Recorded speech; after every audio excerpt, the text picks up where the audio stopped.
Hello, welcome to the May 20th, 2025 Club Cubase livestream. My name is Greg Undo and I'm the host of the livestream today. If you have not attended a livestream before, how it works is you can simply ask questions in the live chat field or send questions in advance to clubcubase@steinberg.de. When asking questions, if you could specify which version of Cubase you are using. So if it's Cubase LE, AI, Elements, Artist, or Pro.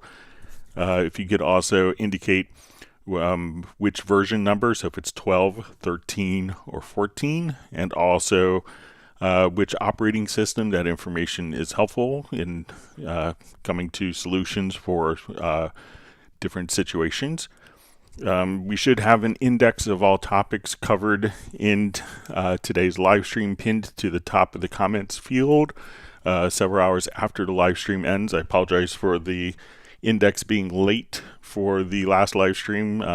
Like about an hour after the live stream, we lost electricity where I live from a kind of a thunderstorm for about 30 hours. So it's usually up within a couple hours afterwards.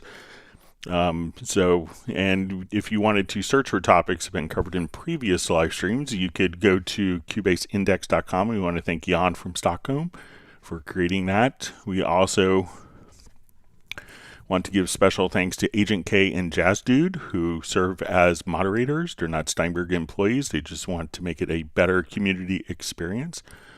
Also, we will give a special kudos to Jazz Dude for his work with the unofficial Cubase Nation Discord, which is a wonderful resource of information with different links and tutorial videos that are beneficial to the Steinberg community.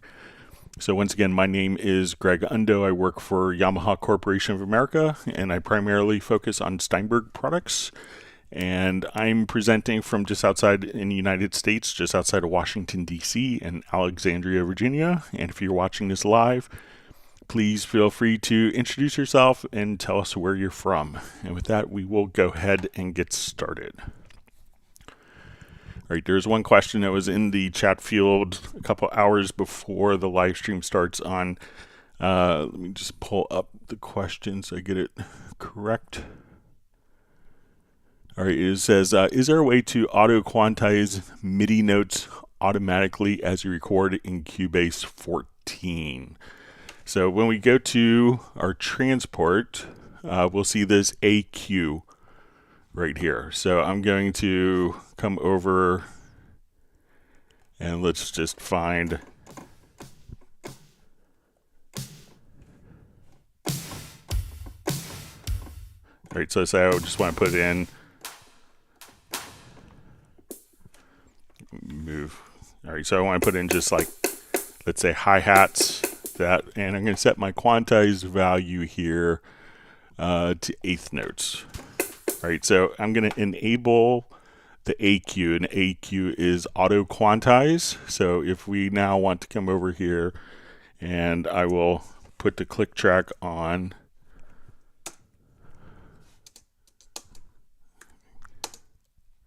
See if I get my. All right, and I'm just gonna now hit record. So I'm just gonna put in a bunch of super fast.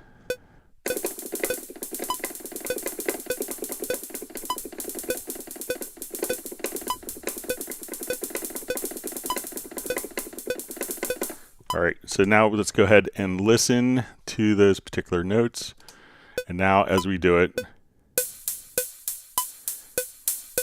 we've automatically quantized on input to eighth notes directly there. So we can see directly as eighth notes. So if I didn't have that on auto quantize, it would probably sound.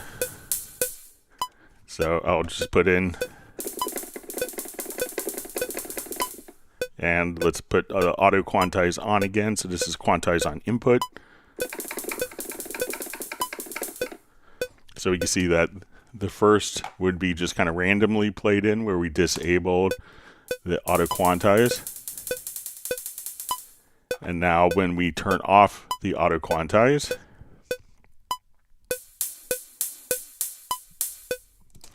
now the beauty of this is even though we quantized on input, what we could do now is, let's say if I just disable this for now, and we go back, let's say to our Quantize panel, or to our edit menu, we can say reset Quantize, and even though it's quantized on input, when we reset, it goes back to the original played in data. So if we undo that, so we could, even though it's quantized on input, the original is automatically preserved, but we could just quantize on its input right there. All right. Okay, so we see Vince. It's going to be off live, but checking in later tonight. And he has a couple questions. So one of his questions is how to properly use the arranger track.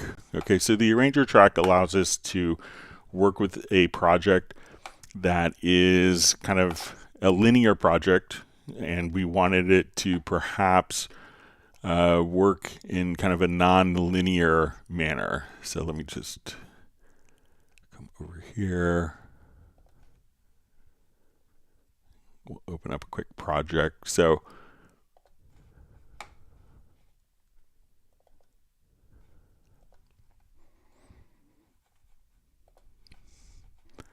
okay, so once we have an arranger track on our particular project, and so we could right click to add an arranger track, and we could have a single arranger track in a project.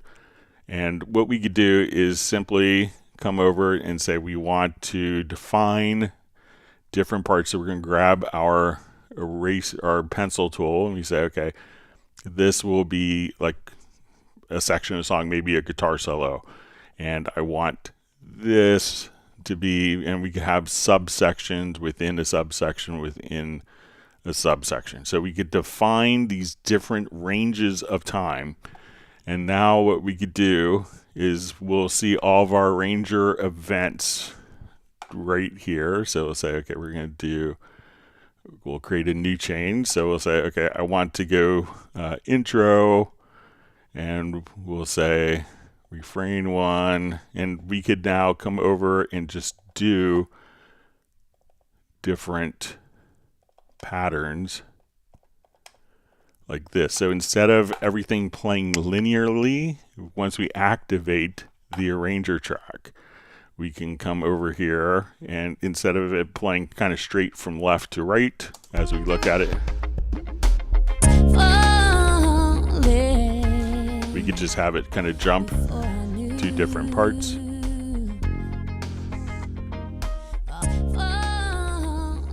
So we could have that repeat twice.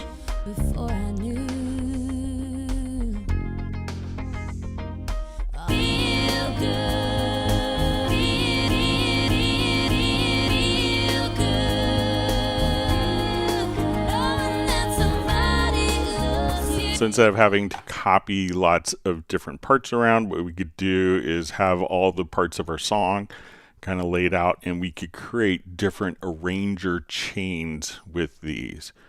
And now it was added in 1402 is when we used to always have to flatten these before exporting. But if we go to our project and we go to our audio export, we can now export based on the arranger chains that we've created here as well. So this way you could have, like, we have lots of people are doing advertising work, and they may need, you know, like one song that's 15 seconds, 30 seconds, 60 seconds, 3 minutes, or an extended dance remix. You could have different arrangements, and that's what the arranger track is used for.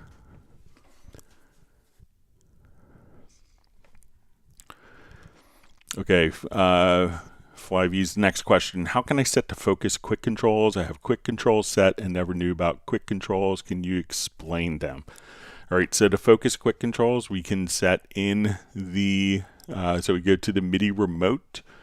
So right now, let's say if I go to my nano control here, so we could have these, we'll see these as quick controls. So when I adjust these, we can just come over to a particular track, and we could set our focus quick controls. So if we have different plugins, and to define these as focus quick controls, what we're able to do is I will just come over, I'll just add a quick audio track here, and let's put a couple of plugins.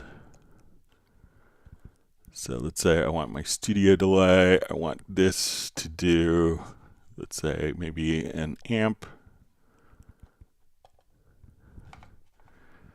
Okay, so now what we could do is when we want to assign focus quick controls. So focus quick controls themselves have been around for a while, and they will kind of be fixed for a particular instrument or track. So we can say every time I go to, every time, and we could have different presets here. So say, okay, I want this to be my volume pan. So when I go to my quick controls, if I have something that's set for quick controls, I move the knobs, it would do these particular functions all the time. But what happens is we want it to do focus quick controls. So what focus quick controls, and we could add these when we go into our MIDI remote mapping assistant, and we can say, let's go over here to, and we can see focus quick controls, and we could have our focus quick controls set up here. So we could define these for like 8 knobs or faders on your control surface. Now, a focus quick control, as the name implies, if we have the track set up, I could control like my track volume, panning, just by selecting the track. Now, when we change the area of focus to a plugin, and this is the actual, what we could do now is adjust the parameters on the plugin based on the actual what is selected. So let's say if I go to add a different plugin, let's get to black valve. So now as soon as the black valve is the active plugin, these 8 knobs are immediately set up to control this plugin because it's selected. And since it's a focus quick control, this is the selected plugin. Now those 8 knobs are adjusted to automatically control our different parameters of different plugins based on what is the active focused window.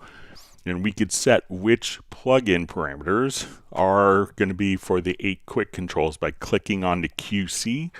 And we could also just click on Learn, and we say, okay, I want to come here, click on Learn, select the knob, and I want that function to just come right over here and assign that parameter to that quick control so that we could just simply adjust accordingly. So the focus quick controls will dynamically map to the area of focus for which window is currently in focus. So we don't have to reassign quick controls constantly, hence the term focus quick controls. All right, next question, last but not least, sorry to bug you, so no problem at all, is bounce selection just for audio takes, not for MIDI? Thanks a bunch, Greg. I'll be back to watch later on. So if we have a number of MIDI events here, so let's say I have, so when we do from the audio menu, there is a bounce selection. So if we have a lot of like different takes, I could just say, okay, I want to consolidate these tracks. I want to take all these tracks and put them into one contiguous event. So with audio, we could just come right over here and we could choose bounce selection. And now we bounced the particular events. Now, if we want to do the same concept for MIDI, since that is from the audio menu, we could just come over here and say MIDI, bounce MIDI, and now it's the same concept. We've taken 3 individual parts that are non-contiguous and go to your MIDI menu and choose bounce MIDI, and then you'll be all set right there. So same functionality, just one is in the MIDI menu for MIDI events, and the audio events are found in the audio menu. All right, so we see Michael Marshall sending greetings from Somerset in UK. We see Jan from Cubase Index, always so wonderful to see Jazz Dude on. We have Roland Stuff from Sussex in the south coast of England.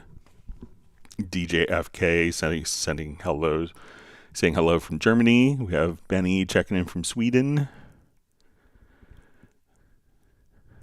We have the wonderful Kerwin Young checking in from Atlanta. Tony Trunzo from about an hour outside of Sydney in Australia. Thanks for joining us in the middle of so early in the morning for you. We see Stefan from Sweden. We have Marvin Earl checking in from Newport, Rhode Island. Thanks for joining us. Sable Winters from the San Francisco Bay Area. She's like number 18 at 102. Thank you. All right, we have Dwight Cunningham checking in. All right, and Dwight's question is, how many gigs is required to install the full Cubase 14? All right, so let's just take a look. We could see we go to our Steinberg download assistant. So I think the Cubase program is maybe, I would say like 800 megabytes. All the content could be like maybe 35, but we'll take a look. So we'll come over here. Let's get to Cubase Pro 14.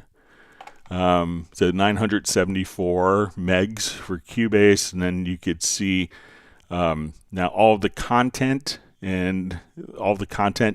could be installed to a secondary drive. So if your primary system drive is getting a bit full, all of the content you could install to a secondary drive using the Steinberg Library Manager. Great to see you on, Dwight. All right, wonderful to see Millard Brown from Pennsylvania joining us. And we have Martin checking in, I believe, from Germany.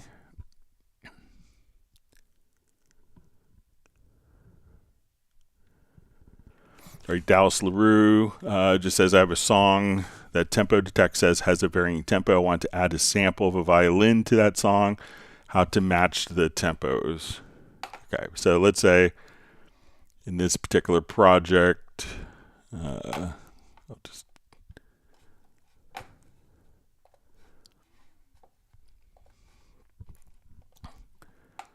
so let's do a quick tempo detection of a file.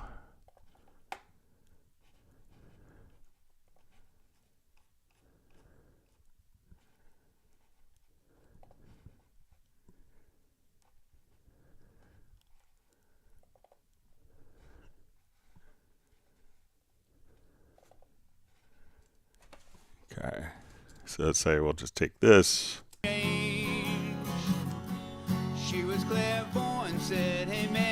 So I'm going to go to my project menu, tempo track, and we'll say tempo detection.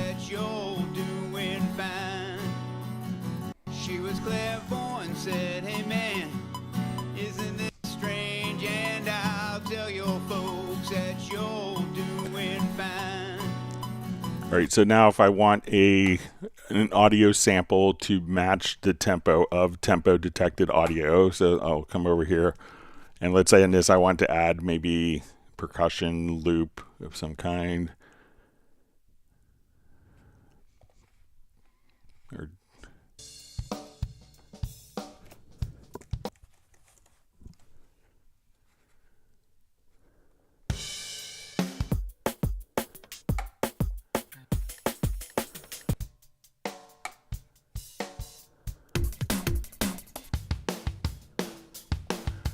All right, so I'm going to drag this event over. And what we want to do now is we want to make sure that when we go into the pool window that your violin sample, so let's say, is going to have an actual tempo assignment. If not, you may have to, do a tempo detection to find that tempo. And what you want to do at that point is, for your violin sample, is place it into musical mode. And what that's going to do is just come over and say, okay.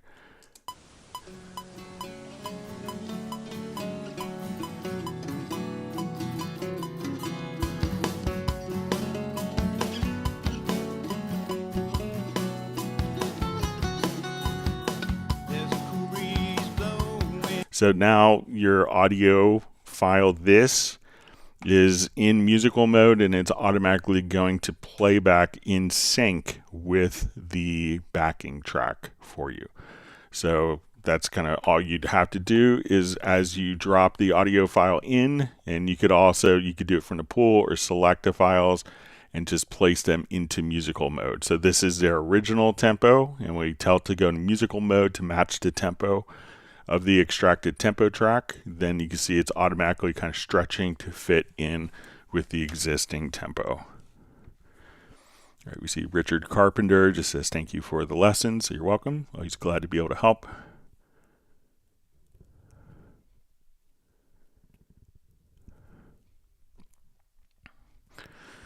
All right, Ricky Terra asks, how can I always import audio at a certain defined volume that is like -14? If you're doing it from the project window, or if you're doing it, I'm sorry, not from the project window. So what you could do is come over, so let's say if I have this drum loop and I adjust my preview volume, and let's look at the mix console here. All right, so I want to adjust the preview volume of this. So, and we're roughly -13.8. So now when I drag that file in, let me just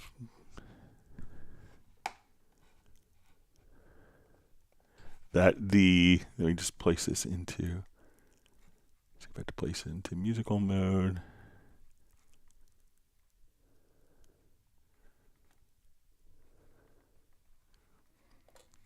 So when we drag files in and we have musical mode turned on, that the preview volume is automatically applied to the track. So if your preview volume here is set to -13.8 or to -9.51, now when I double click, we could see that the volume of the track, so if we move this up to +6 and I double click, we add a new track, we can see that's going to be kind of the top of the fader. So you could just simply adjust the preview volume here, which I believe is the same volume as the remote, so of the control room. So let's say we go to -17 and we come over and import this and we look at the fader, and so you could adjust the preview volume here, and that could import it automatically at a predefined volume level.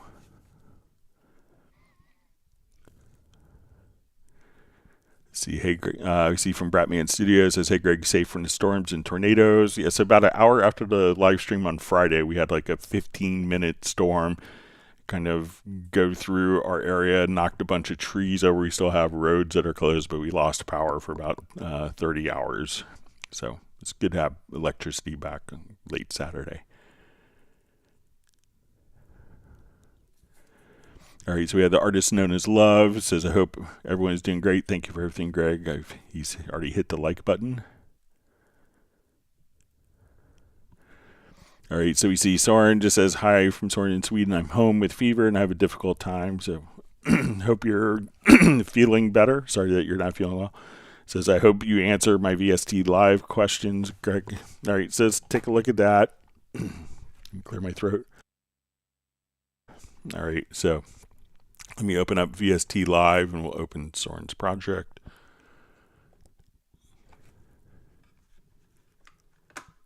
And let me just read the question here.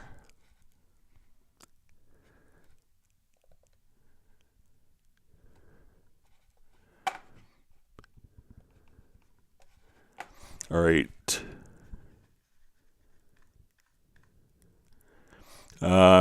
Says, I need to bounce an audio track and can't get it done. I need to get the volume automation on the bounce track. Can you help me with that? I also need to stop the creation of backup file saves and sent the project. So let's come over here. So let's say we have this project. So I don't think that VST Live bounces audio. So I think what you might need to do, and I exported this as a media project. And so we'll just do that now. So let's export this as a media project. All right, so we'll call it May 20th, 2025. Okay, so now I'm going to, so I think if you need to do automation, that we could now come over, let's do a new project here, create empty, and we will import, we'll go to the VST Live menu, and we'll import the media project. And I think it's going to be,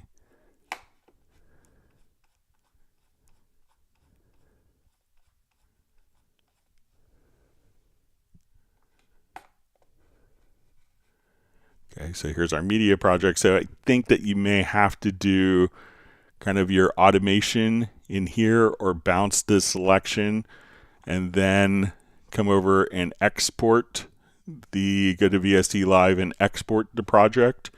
And then the automation would kind of carry over. So I don't think that you could kind of bounce with the included functions in VST Live, but you could take it back and forth to Cubase and render the files there and re-export it. And kind of the second question, I guess, was how to stop the automatic backups. Let's see if we can find that maybe in the preferences.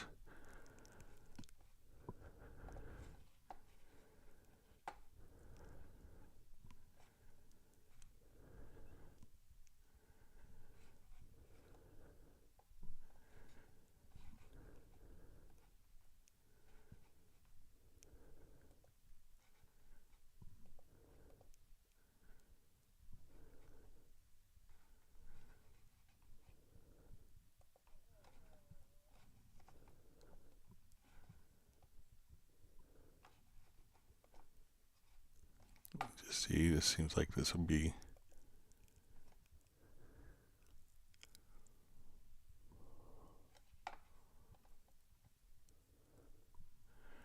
maybe just check to see this if this is turned on to automatic versioning on save, but let me just see if it's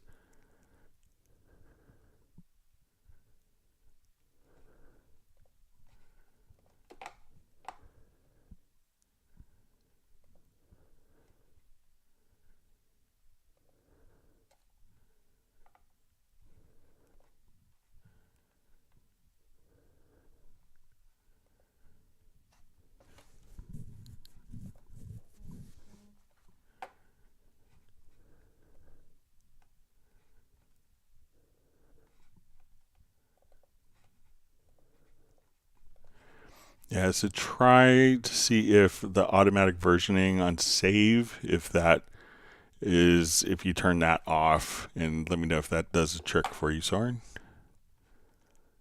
All right.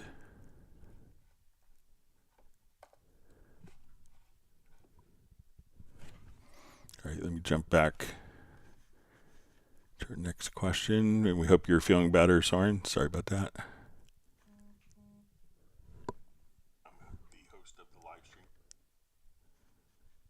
All right, let me get to all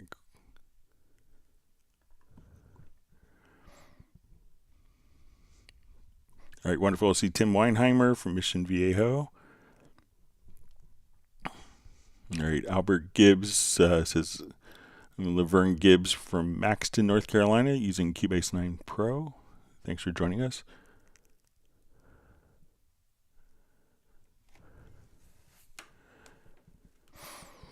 All right, so we see Michael Marshall just says Spectral layers info. Not sure if you covered this before, but performance is much better if you option to use the GPU is selected, a factor of 5 in my case. So yeah, like a lot of AI functionality, you could utilize the GPU for some of the AI functionality. Thanks for pointing it out. I don't think I have a GPU on my graphics card in my studio PC. All right, so you see North Star says, man, Cubase looks more complicated than the spaceship control center.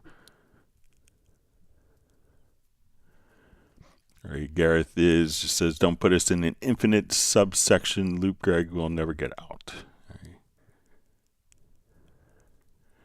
All right. All right, so Uno Memento is checking in from Finland. Gareth is telling everyone, Gareth is in Galicias, España, to remember to arrange to hit the like button.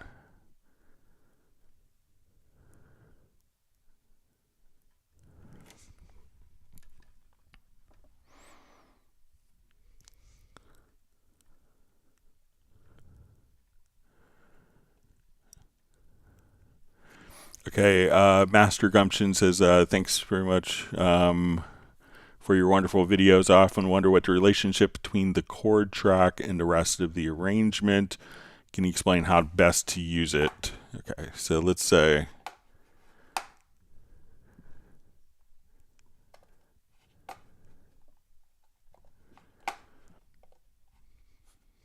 okay, so we'll add an instrument track here.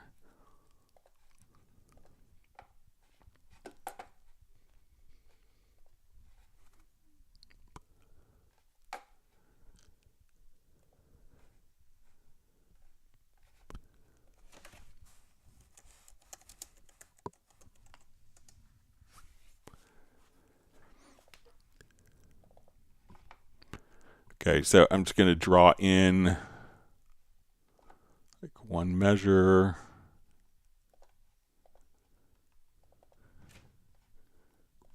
All right, so let's say we want to do just like a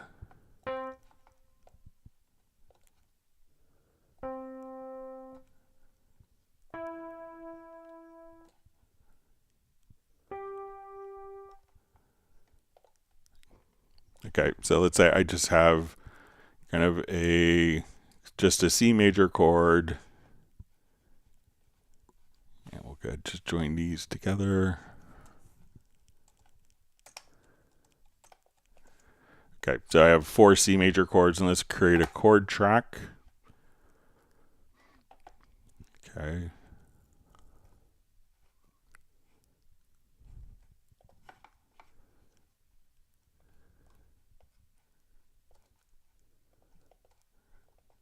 So let's say I want this to be an F major progression.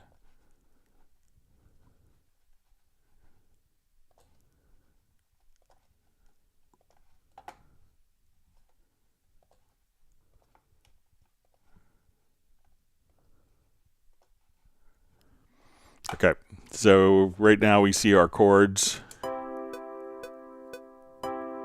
We hear this. So we're going to tell this track to now follow. We go to the chords section, and we can say follow chord track. And let's just look at this here. So when we say follow chord track,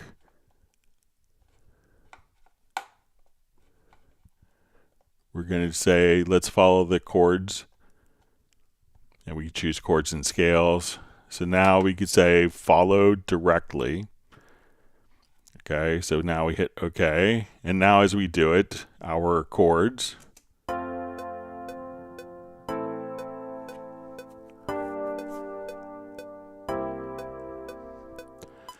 so our MIDI has now been updated to reflect the chords. Now if we have a basic like a monophonic audio parts, let me just import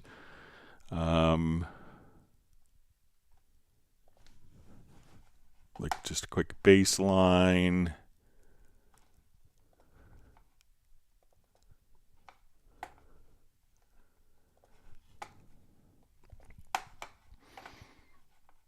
All right, and I'll just duplicate this.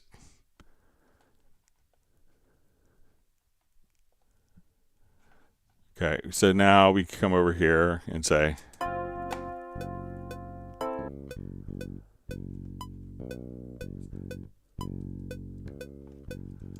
so now what we could do is come over and say follow the chord track, and we can say okay, let's follow the root notes, and now our audio can automatically be updated to now follow the chord track.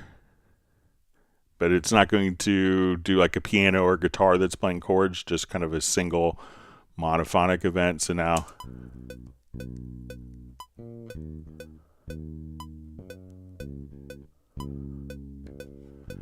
if we play that with the chords that we have here, so let's go ahead and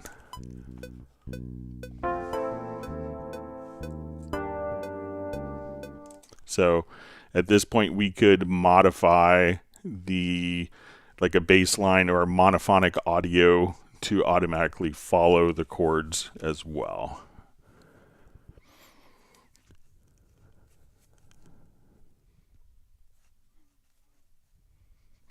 Okay, so we see John Costigan just says, hello, Greg, from Kenosha, Wisconsin. Says, I'm trying to make a new template from a Cubase 12.07 Win 10 project. I removed the data and saved with a new project name. When I record 2 tracks, Cubase 12 after seconds stops recording, gives an error message, recording too many tracks, recording with 2 tracks total.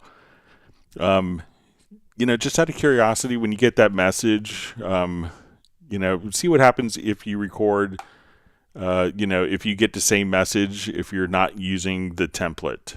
And it could be sometimes when the template is carried over, you know, make sure that the project isn't going. If we go to your project setup, and if you go to like your project, you should probably see like the project location. So I haven't saved this, but make sure that if you change the record folder, which is something else that you could do, right click and see what happens if we choose like a different folder path.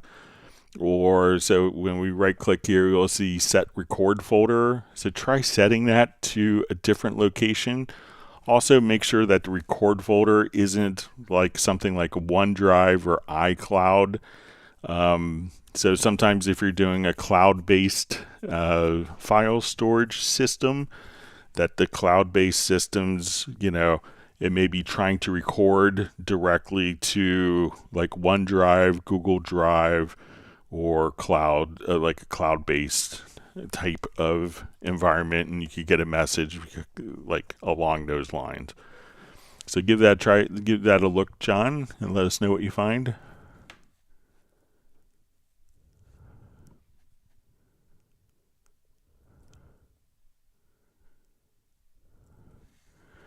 So we see Joystick Jutsu says, think Cubase will put more focus on sound design like VSTs that look and sound as inspiring as Serum, for instance. Included synths sound great, but need more control, like which oscillator goes to the filter.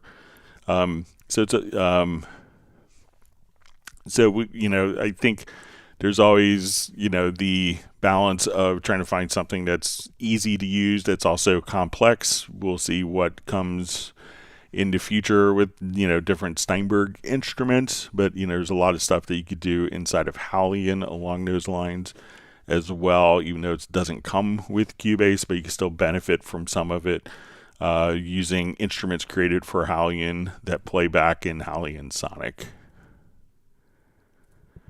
And we see Joystick Jutsu says, quick controls are the best thing since sliced bread. Love them.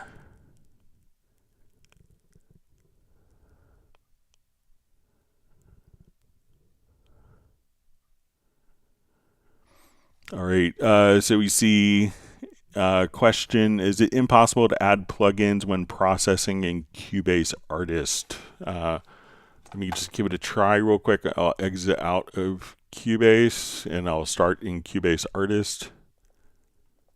And we'll see if we could do the offline processing or if that's just in Pro.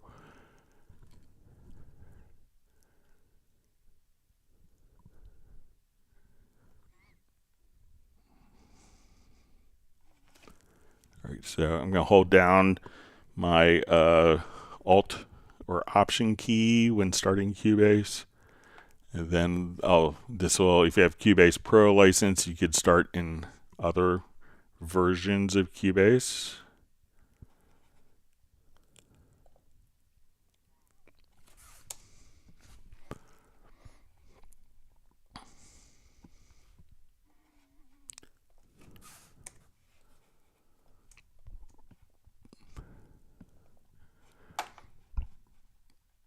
Okay, so let's see if we come over here to audio to direct offline processing. So if this is kind of what you want to do, so there's processes, but it doesn't look like there's plugins. But let me just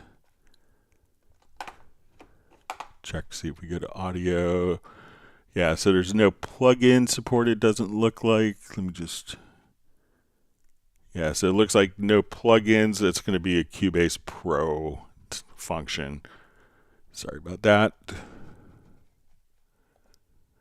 So if you're running Cubase Pro, you could take any of those files and apply plugins. But you can, you could also just use the particular render in place functionality.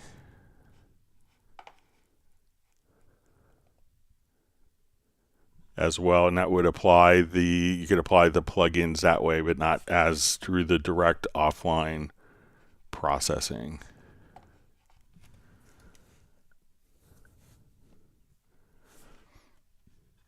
All right, wonderful to see Lawrence Koch checking in from Barn Door Recording, also in Rhode Island.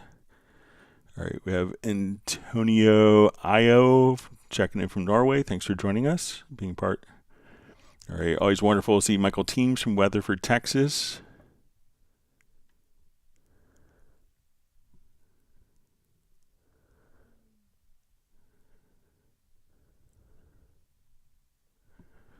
See, Joystick Jutsu says it'd be nice to have a stock VST included. That's super inspiring and powerful. That gives the user complete control. So I think there's a lot of great stuff with the built-in instruments as well. So if not everyone's explored all the possibilities found in Pad Shop, for instance. All right, so you see from David Lees, I just bought Cubase 14 Pro. It's amazing. So let me know if that's David Lees, who I used to work with at Yamaha. So I hope you're doing well.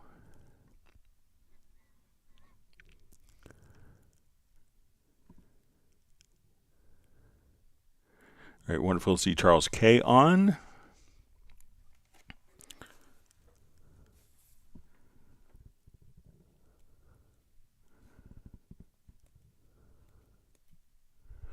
All right, John Koskian mentions to Michael Teams he's having template building brain lapse. So, all right, wonderful to see Val is Y42 checking in from Vienna, Austria.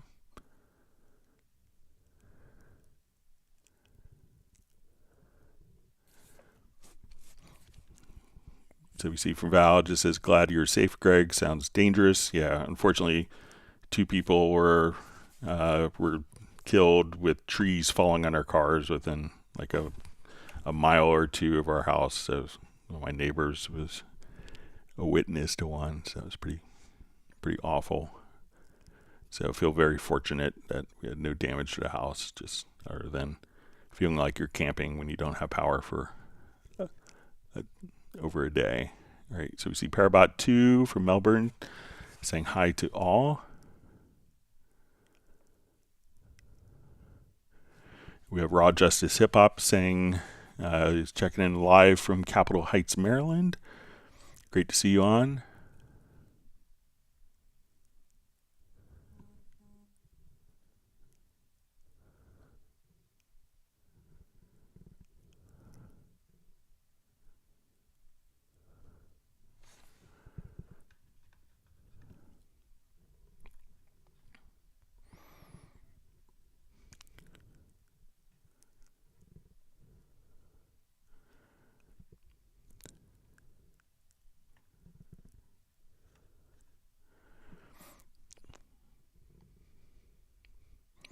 All right.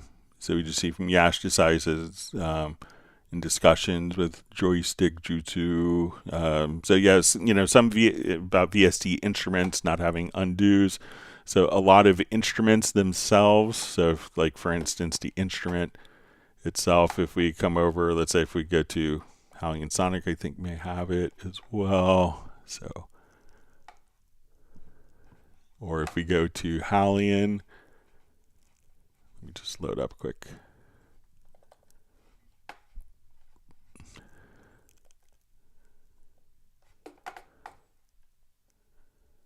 So let's say if I come here to my different instruments, that there is an undo history, like in Hallian Sonic, Groove Agent. So a lot of instruments have their own undo histories.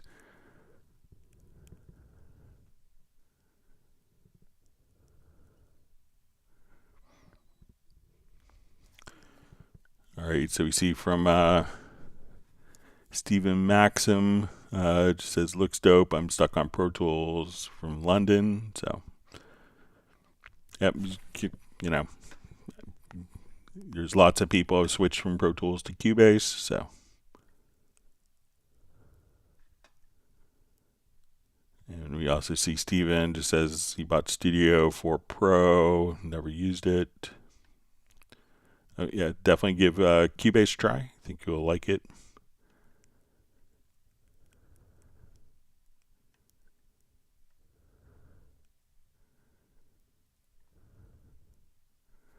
All right, you see Michael Teams has begun the virtual ice cream distribution. I guess he got a cold brewski from Uno Memento, and Michael has counter offered with a gallon of amaretto vanilla ice cream.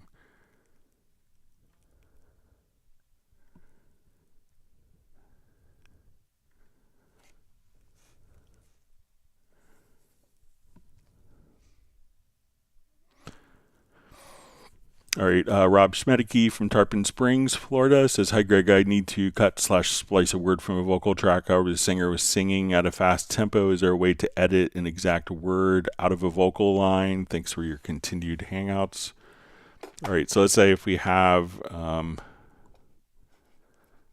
if it's super fast, what you can do if you wanted to just kind of get rid of, let's say you want to get rid of this word. So if you hit delete, we can just delete it and still leave the space. So if we kind of select with a range, and if the range is kind of like, if it is snapping, so let's say if we have your snap value here and it's not allowing you to, to adjust a range, you could just turn off the snap value. But if you wanted to quickly just get rid of a particular word, if you hit Control or Command plus Shift plus X, that will automatically kind of move the particular phrase over. So if you undo that, or if you just hit delete with kind of the selected range at that point, so delete will keep the space there and get rid of that one particular word.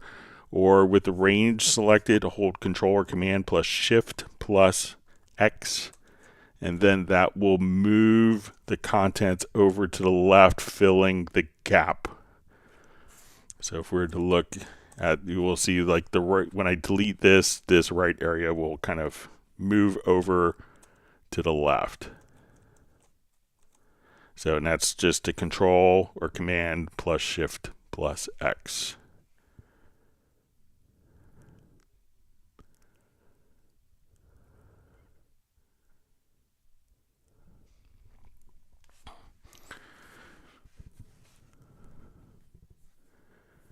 All right, so we see from Joystick Jutsu says that's not. I'm saying improve what is already on there. The drum machine is fun, but we have Groove Agent, one of the most powerful drum samplers, but no included FM synth. So we do have an FM synth that is included with Hallian, but it's also sold separately. So if you want it, so while it's not part of Cubase natively, if we come over, we can. You could buy it separately, I think, for $99. So it's probably cheaper than a lot of other synths. So once you come over here, you could open up FM Lab. And we did this in conjunction because we're part of the Yamaha family with Yamaha. So we could come over here and work with all the different operators and just come over in full FM synthesis. So while it's not necessarily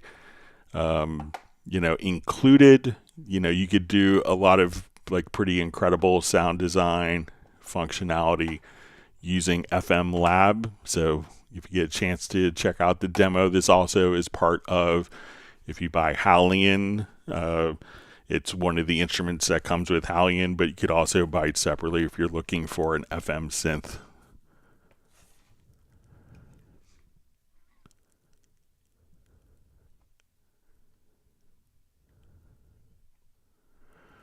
All right, we have Limo main switch checking in from South Africa. Thanks for joining.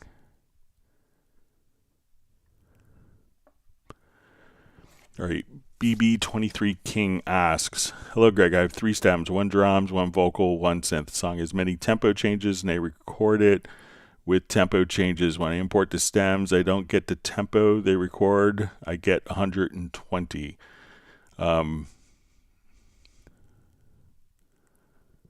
Okay, so let me, if it is recorded in Cubase, so let's say if, we'll just kind of recreate that.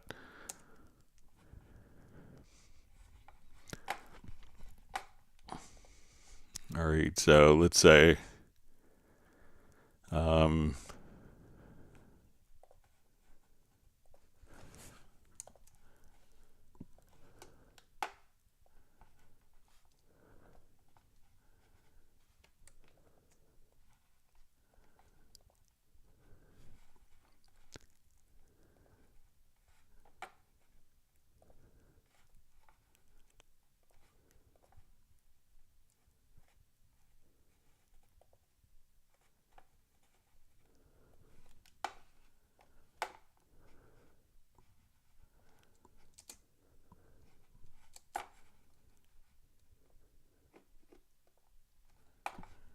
me see, I think I might still be in. Yeah, let me exit out to Cubase Pro. Sorry about that.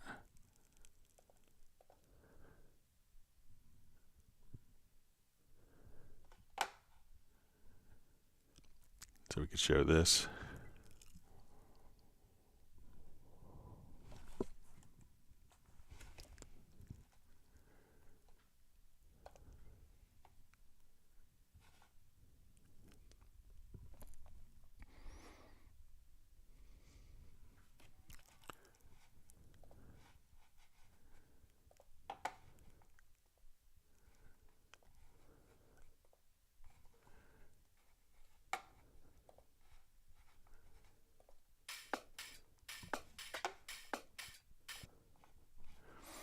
Okay, so let's say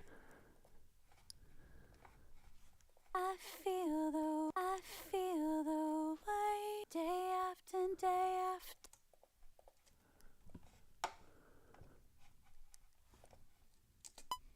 And I don't know if I really believe. all right, let me just throw a synth loop in.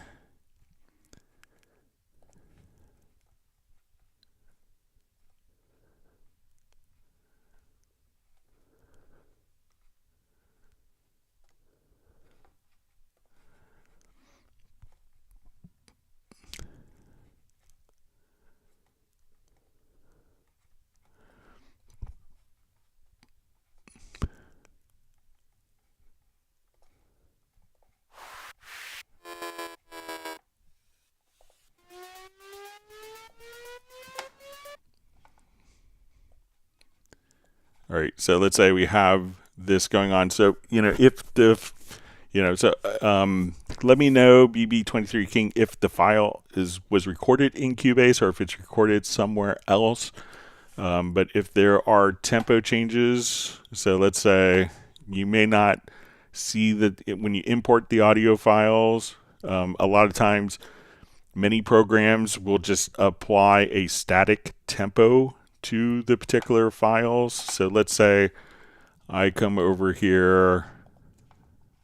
So if it's recorded in Cubase and they did their tempo changes in Cubase, we could just come over here and open up the tempo track. So as soon as we go to the tempo track here, not a signature track, rather, sorry, but the tempo track. So if there are tempo changes in the Cubase project, you can just choose to, let's say we're going to ramp these like this. So you may not, if we remove this selected track, You may not see it until the tempo track is visible. Many times when people record, if there's going to be kind of changing tempo, so let's come over here. I'm going to place these all into musical mode.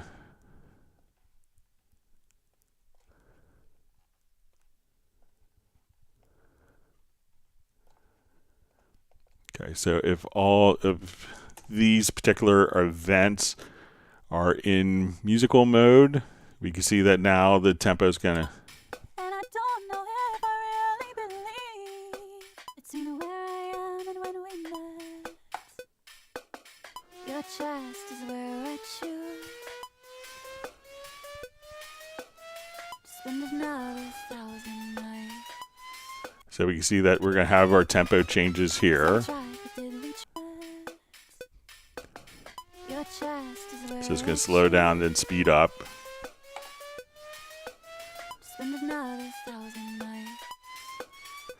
All right, so if you have those 3 tracks and there's no tempo information, so if it was recorded in Cubase and there's tempo changes, add a tempo track. If we have now come over and we want to, we'll render in place these particular tracks.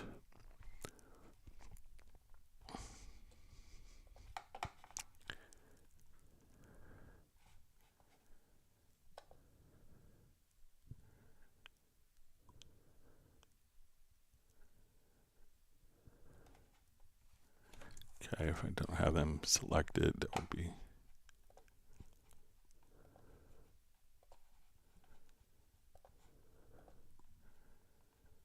Okay, so if we render these tracks to basically embed the tempo changes, so we'll come over, let's render in place.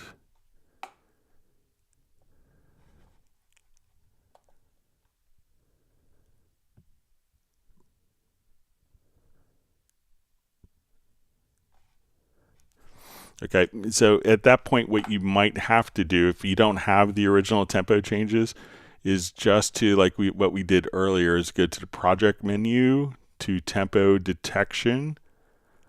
You go to your tempo track and then do a tempo detection, and then that will do an analysis of the tempo so that you can deal with it. So let me know if it's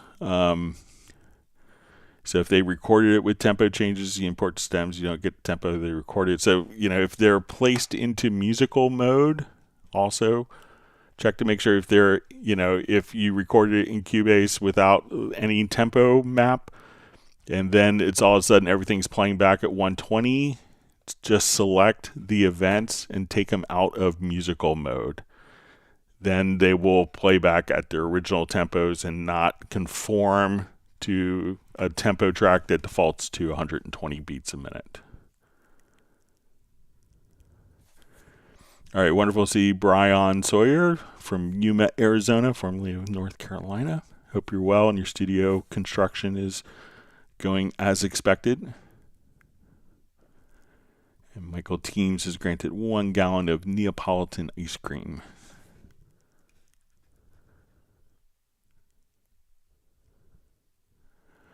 All right, Leon's checking in from Belgium.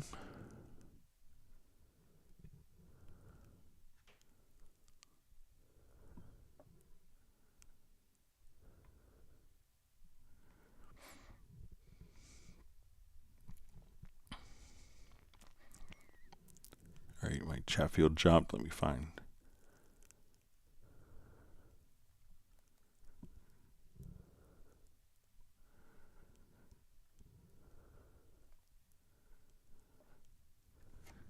Michael Teams just says his templates are horrendous. You could put your eye out looking at them. Gareth just says, sorry to hear that, Greg. Probably about the storms. Glad you're safe. So yeah, we're very lucky.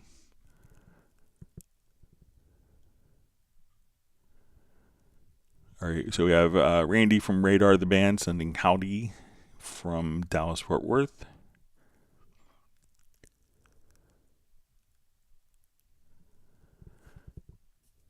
All right, Elvire Zahirovic says, hey folks, I'd like to ask if I could use an effects plugin like a talkbox into a LE version. There's a bus option anyhow. So if you want to, if you have the plugin, just kind of, one of the things if you're doing it live is to make sure that you go to your studio setup, select your audio interface, and make sure that direct monitoring, if you're not hearing it live, you could turn that off. But all you'd have to do is to select the particular track, go to right click, you'll see add track, and then you'll see we want to add an effects track. So here we could choose your particular plugin. So let's say, okay, I want to do my talkbox plugin. And then what's going to happen is we go to the particular track and we go to the send. And now with the sends, we could blend the amount.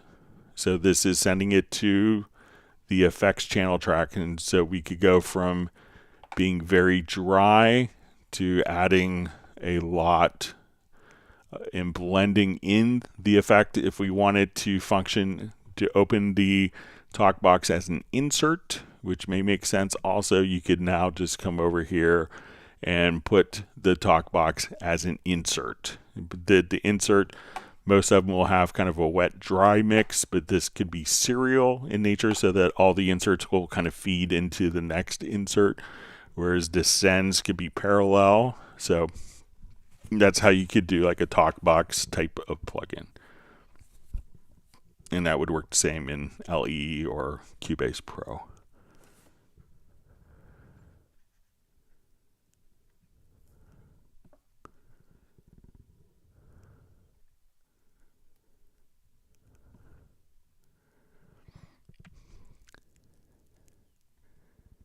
See kind words from John Costigan.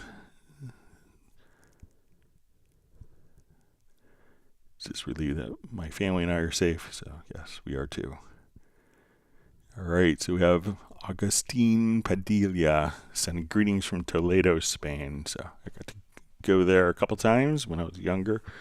Beautiful city. Always enjoyed going to Toledo. And we're going to the Sword Factory on my 8th grade class trip.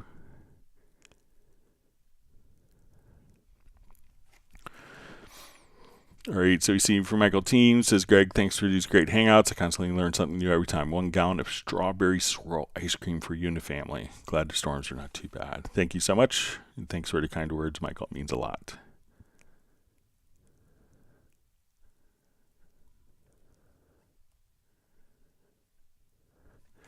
All right, Tony Trunzo just says, Greg, I saw you open Cubase Artist using the Alt key and clicking on Cubase Pro. I tried it, and it doesn't work for me. Do I need to have Artist installed, or can I install Artist using Cubase Pro license? So when you have Cubase with version 14, in Cubase 13 and earlier, Cubase Elements, AI, and LE were kind of the same software, and depending on your license is determined which features were available. And Cubase Artist and Cubase Pro were the same software, so when you install Cubase Artist, you have everything for Cubase Pro that's installed. So it could be maybe start the program and then hold down the Alt or Option key. And at that point, you should see the ability, you don't have to. So when in Cubase 14, it's now all unified so that all versions, so when you install Cubase LE or AI or Elements, Cubase Pro is installed, and just the Elements, whatever license you have, unlocks those, utilizes those particular features. So if you upgraded from Cubase Artist to Cubase Pro, it's really, you wouldn't have to reinstall anything. Or if you updated from Cubase LE to Cubase Pro, there's no reinstallation. It just kind of runs and unlocks those particular features. So, but, try starting it and then holding down the Alt or Option key, and with Cubase 14 will allow you to open up Cubase Artist version. So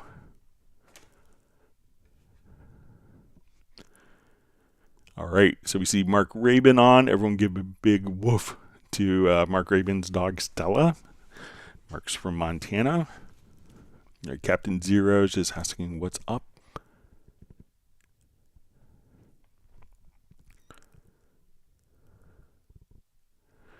All right, Z Techno is just saying hi. Thanks for joining us.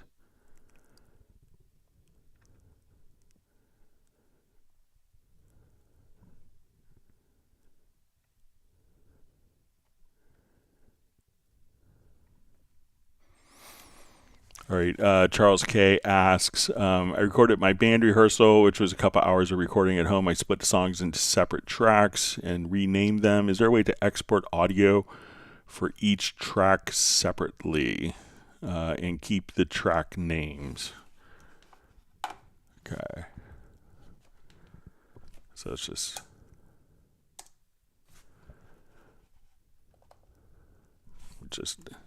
add, and we'll just kind of recreate the scenario. All right.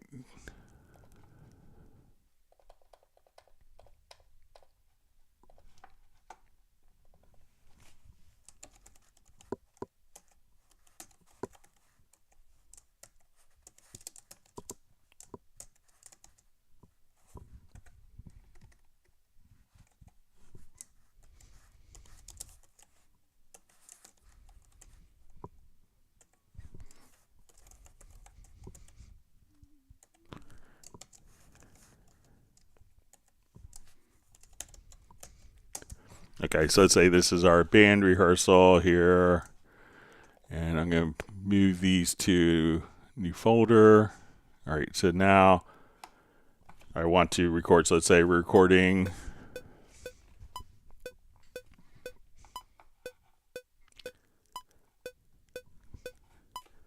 all right, and let's say, okay, this is song 2. Imagine these are each like 5 minutes long. Song 3. Song 4.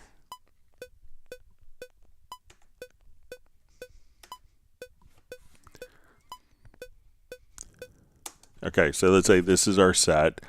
So at home, I split the songs into separate tracks and renamed them. Is there an export audio for each track separately? So if you want, what you could do, and for those who aren't aware of this, let's add a folder track. Or I'm just going to add a marker track rather. Okay. And we'll call this songs. Okay, so I'm going to select, move my left and right locators there. I'm going to add a cycle marker. And even if they're not split, you could just kind of grab the range tool here. So let's say, and let's add cycle marker. So I'm just hitting P.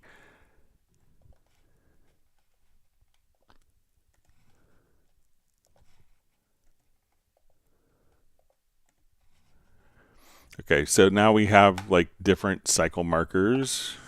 All right, so if we wanted to export, let's say, I want to export song 3 here into a new project. What we could do is come over, let's do our export audio mixdown, and we want to choose multiple. We could do our cycle markers and say, okay, we want song 3. And we want to kind of keep our track names here, so we see kick, snare, and I'm going to create a new project. Okay, so we see that this is roughly measures 7 beat 3-ish. Okay, so what I want to do is choose multiple, and I'm going to do all of my audio tracks here. So we're going to select these. I'll say export audio. And now we could just see that those particular songs And we can see that the names have automatically, and one other thing that we could do is let's just change the naming convention here. So since I messed that up, so we'll do our export audio mix down, so multiple. And then we'll see our naming schemes here. And we could choose, okay, I just want to have the name.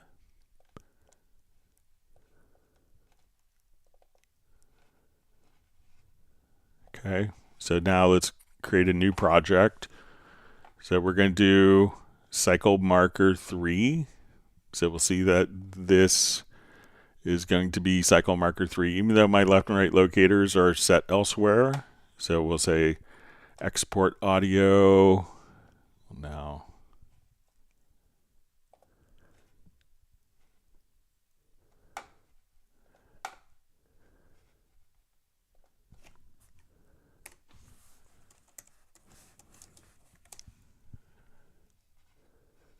All right, so let's come over here. Let's. All right, so say instead of name, I want channel name.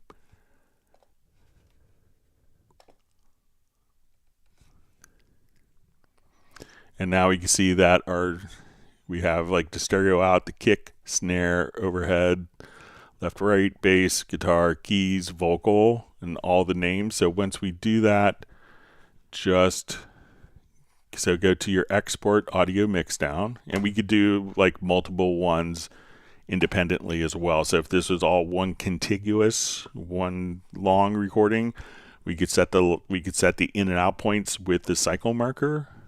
Choose multiple. At that point, we want to select the cycle marker. You want to select all the audio tracks, and in the naming conventions here, just choose channel name. And then that would automatically export to a new project or to a new folder, whatever you wanted to do. So let me know if that helps you, Charles. Great to see you on the live stream. Hope you and your family are well.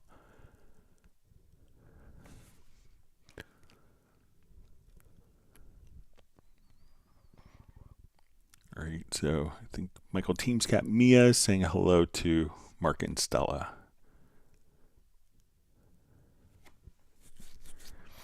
All right, Randy from Radar to the Band needs a cookie break. Michael Teams is suggesting Oreos.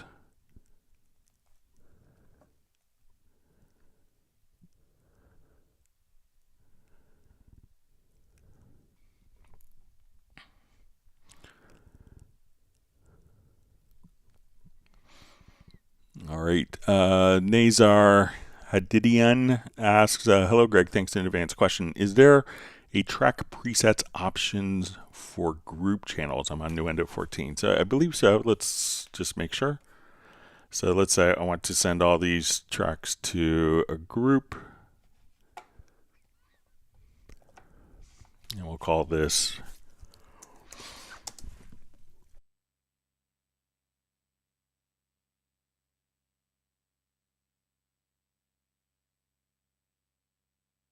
okay, so we'll call it like a mixed group. So let's come over and we'll put some inserts on.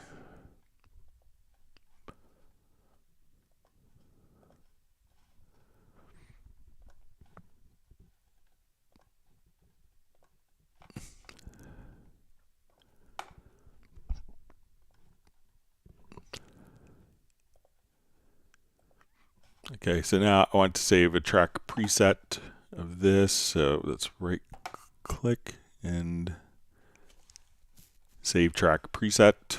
So we'll call this May 20th, 2025.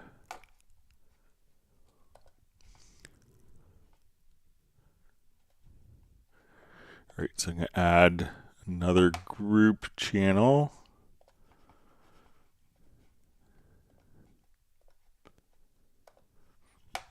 Okay, and let's roll this up so we can see all of our inserts. So I will come over to user presets. Let's get to track presets, audio, May 20th, 2025.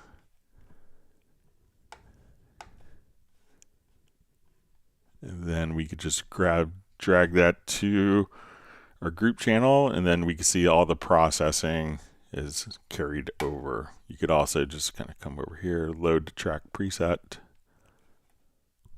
So just drag that over, and then all of the processing. So yes, you can.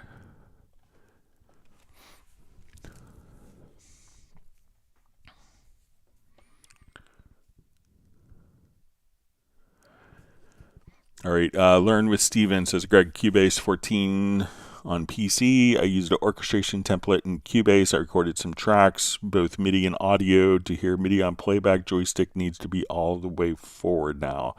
Any ideas? So depending on the instrument, so let's add a track.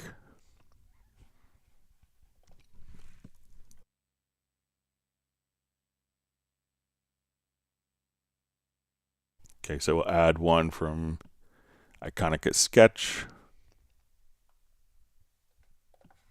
All right, so depending on the instrument, so let's say we go to a cello, I come over and let's just adjust our control room volumes.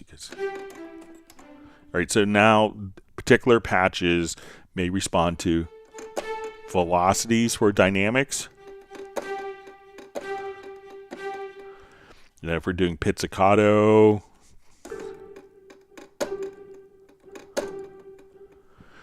but when we do stuff like legato,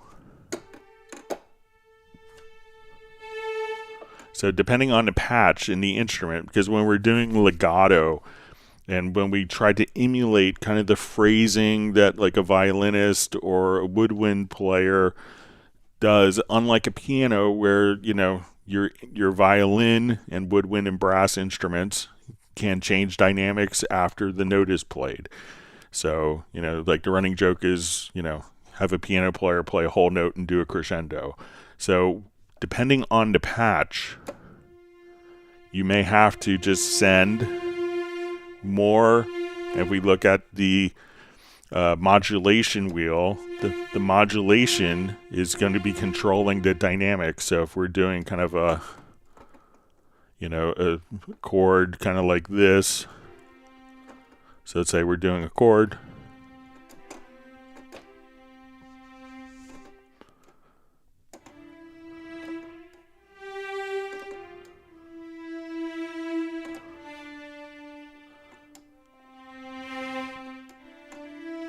so, you know, when you see sustain notes,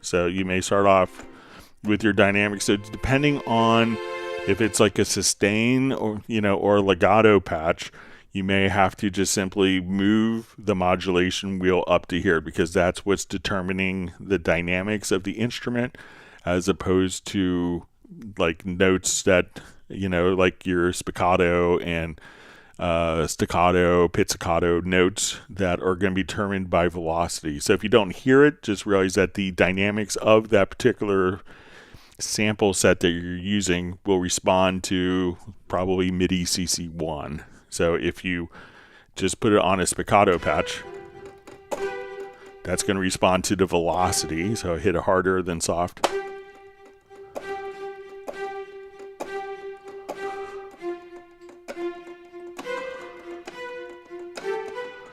And if we do the same thing on, you know, sustain, the dynamics don't move until you move the modulation wheel. But if we're doing spiccato, then it's going to be based on velocity.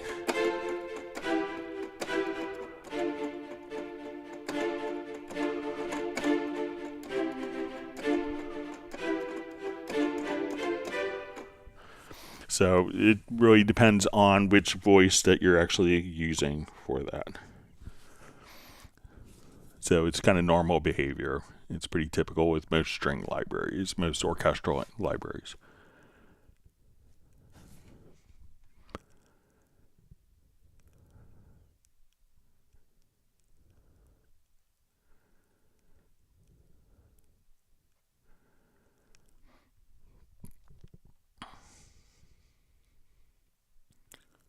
See Val just mentioning about the trivia prizes from 2024. I will check again. Sorry about that. I apologize. It's very unacceptable, but I'll see if I could chase it down again. We're kind of in our new fiscal year, so.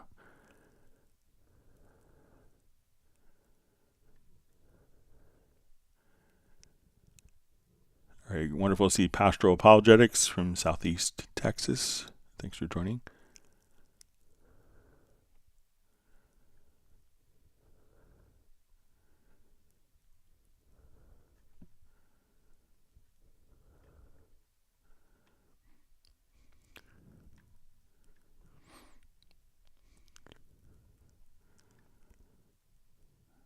Okay.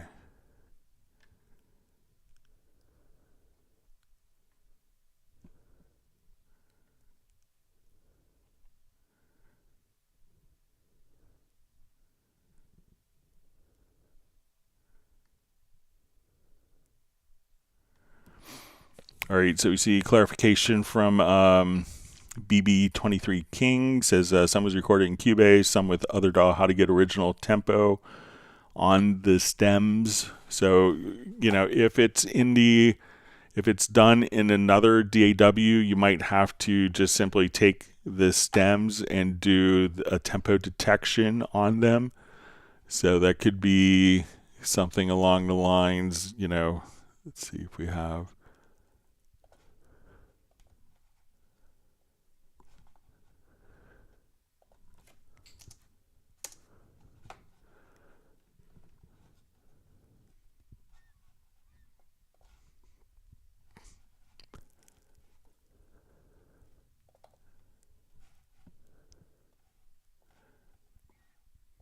So if you don't have a tempo with it, try going to your project menu and you'll see tempo track to tempo detection.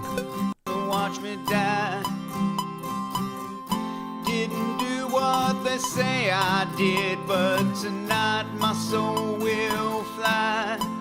So you may have to, depending on if you have that, if the person had included the tempo information, they could include it as a standard MIDI file that could be imported into Cubase. If not, you can just simply select it, go to your project menu, and at that point, go to tempo track and do a tempo detection. And now we can see that even though the tempos are varying here,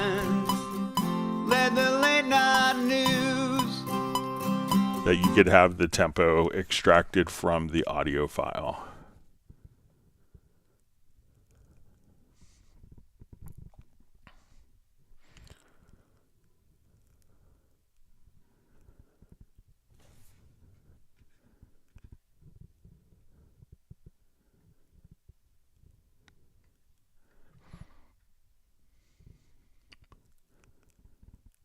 All right, so we have Quantize Madness saying good day from Albuquerque. Thanks for joining us.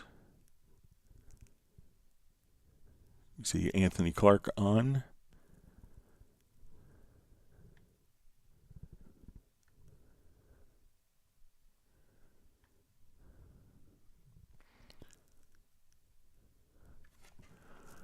All right, and Quantize question, Greg, can you explain VST Live, what it does and how it works? So with VST Live, you know, because obviously, you know, people will use Cubase for lots of purposes, specifically for, you know, composition, songwriting, you know, scoring to video. But what VST Live is kind of set up for is to,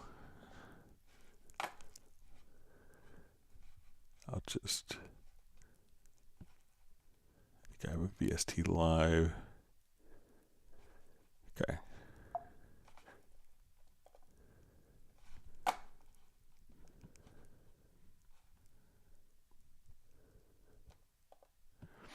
So VST Live is more kind of geared towards live performance. So, and it's pretty common for there's a lot of technology that's going on in live performance use. So what we could do is kind of build up a set, and each set can have a number of songs, and the songs could have parts. And we can think of the parts as like a verse, chorus, bridge, and it could be laid out into a particular timeline here. So we could open up a project, and what VST Live would allow you to do is you could have different instrument tracks, you could have backing tracks, and you could have different instrument tracks, so that as you're playing along in the timeline, that your VST instrument or MIDI device can automatically switch program changes. And as you switch program changes, it can keep the note of the previous sound still sounding until the next, while you're switching voices. And we could set up kind of your different songs to create a set. So, and at this point, we could also get to the point where you could have, not only different video tracks, but you could have kind of your mixer, your modules. You could, once we come over, we could send like the chord track out to like an iOS device. So if you wanted to see the chords from the project show up on your iPad, or the lyrics show up, we could also control DMX lighting. So as we start to, so we could set up your different layers and all of your tracks, and be able to, control lighting, to be able to automate, the lyrics that are showing up on like prompters, showing up the chord tracks, being able to do the playback mix. So for like a sophisticated live concert tour, like I had a friend who just used it for doing kind of a Broadway musical in Miami. So all the different backing tracks, all the sheet music, like PDFs, could all be triggered for live performance. And we could get your Cubase projects in and out. So if you wanted to import, you could export a media project or export to VST Live from Cubase and import media projects. And also, so all of the different aspects for live performance, you could just do directly with VST Live. So you think of Cubase as like your studio and home recording. And when you're going out for performance and you need to break out all your different instruments, have all the sounds automatically change at the correct spot, VST Live is really suited for that particular workflow.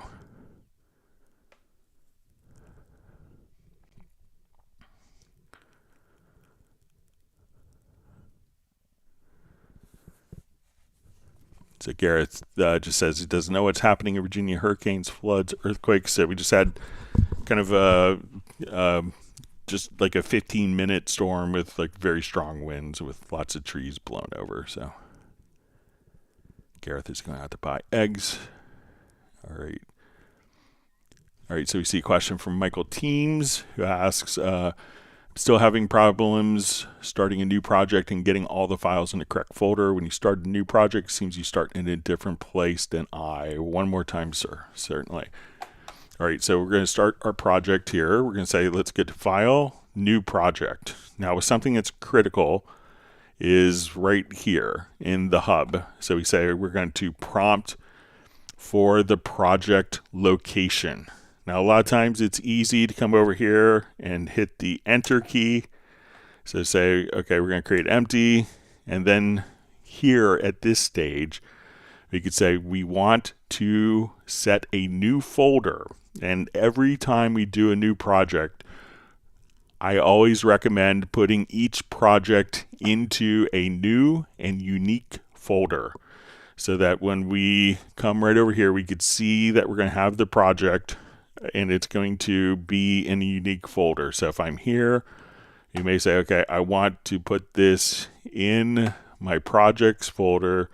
Let's do new folder. I'm messing around. Let's go. We'll call this May 20th, 2025.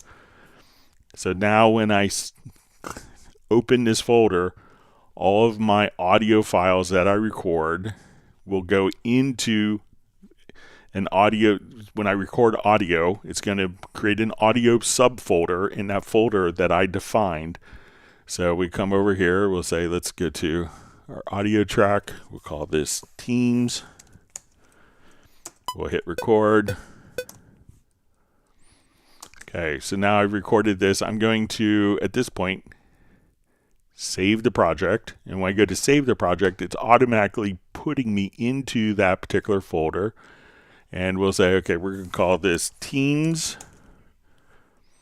And we will go back over to your Explorer or Finder and say, let's come here to projects, and we'll say, let's view these by name. So we'll say May 20th, 2025. So this is like where all the songs are.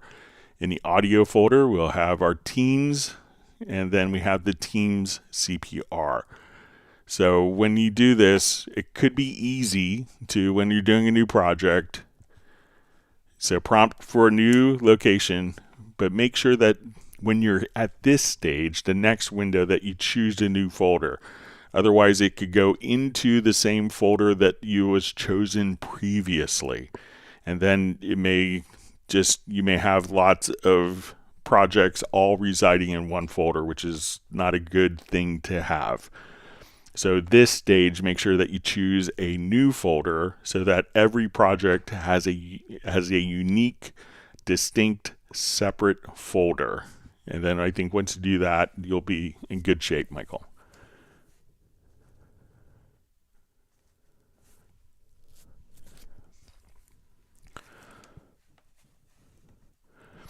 All right, so Quadeus just asked, is VST Live designed for collaboration between two or more people? So if you wanted to do VST Connect, that would allow you to record directly into a Cubase project remotely with someone that's running VST Connect Performer software. So that is more for collaboration, and that's a peer-to-peer. So it's going to be like one person recording into your Cubase project at a time, whereas it's not a collaborative functionality, but VST Live is, again, think for live performance and concert production.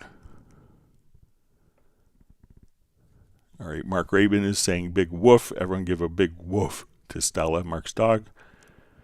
And Mark Rabin is saying lick the like button.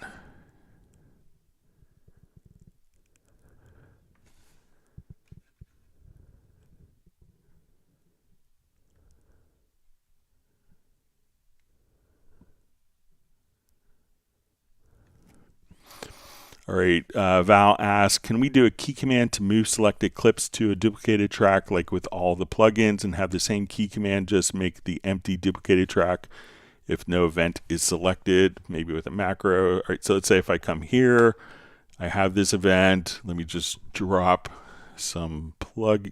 I'll just make this quick track preset. So we'll have some effects. All right, so let's say we have some effects in EQ that we see here. So I think that there's a macro. Let me know if this works for you already, where you say duplicate selected tracks without data. So if we do that, and let me just,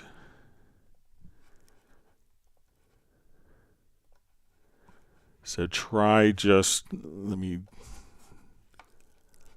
just drop a loop, drop an audio file in here.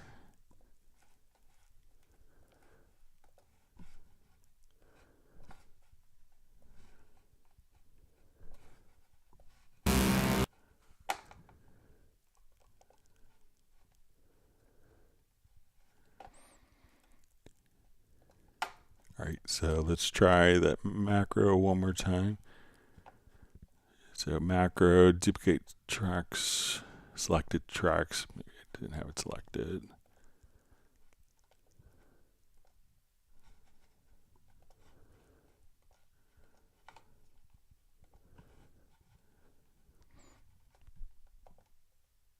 So you can see that now we've duplicated the track with the EQ and all the settings, but without any of the data.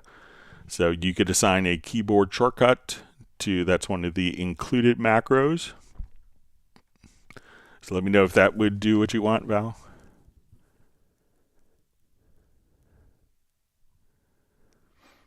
All right, wonderful to see Tim K checking in from Zeist in the Netherlands. His cat Buddy is waving a paw to my hello to my cat Steven and Mark Raven's dog Stella and other pets that are nearby.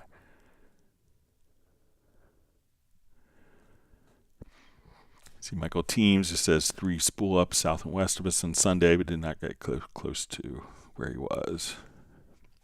Yeah, so weather is kind of crazy this time of year.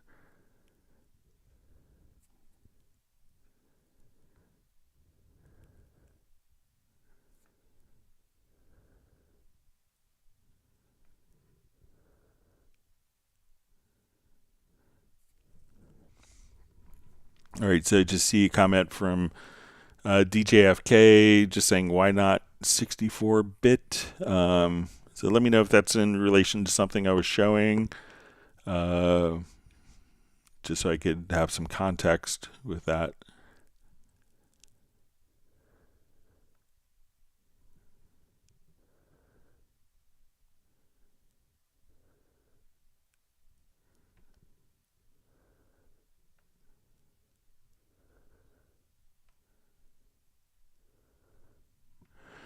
All right, Alfred G. Pogo asks, can you explain the difference between headphones, cues, and monitors in the control room? All right, so when you get to the control room setup, if you have a lot of available outputs, there's different functionalities. So we have monitors. So we think of monitors as speakers.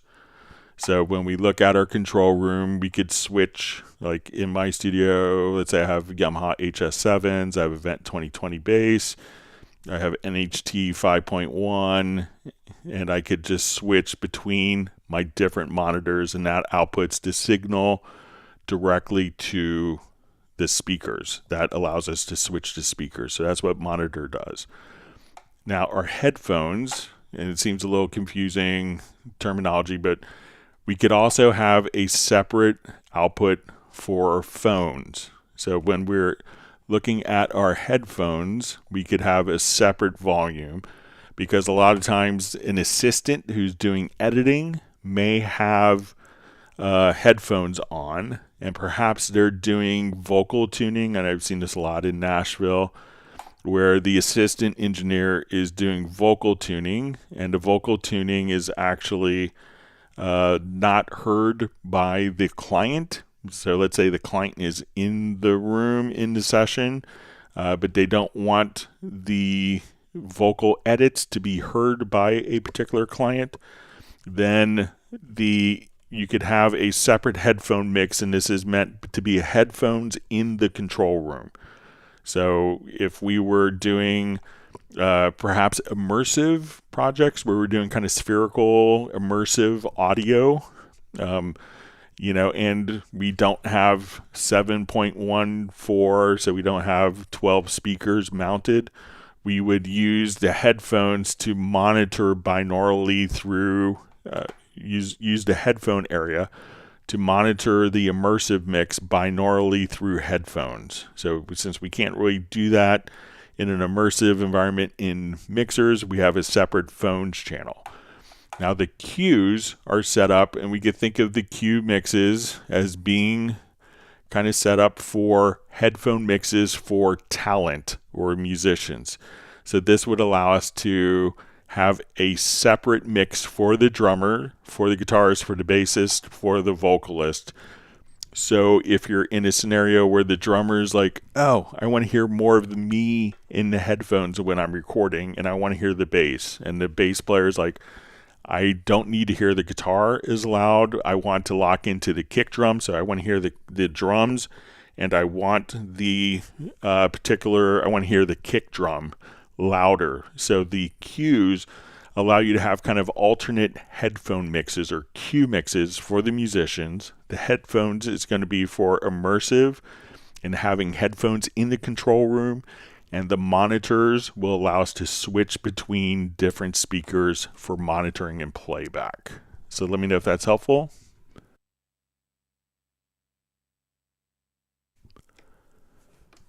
All right.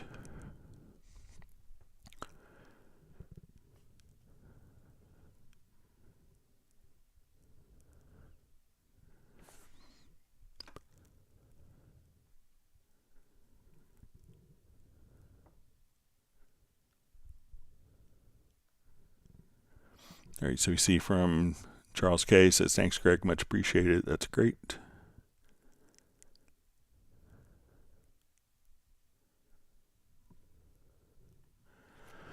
All right, Val's question is, when I had an audio clip selected and pressed Q, it always quantized the transients. Since some time, 2 weeks, it doesn't do that anymore. Did I turn anything off? All right, so it could be one mouse click away from happiness kind of thing. So let's come over. All right, so let's take a look at this. And if we go to our Quantize panel, so if we're looking at, let's say, our drums here, we open up our Quantize panel. Make sure that you have the audio warp turned on. So let's say, okay, I want to change my grid here to 16th notes. Okay, so if I now hit Quantize, this is the selected event.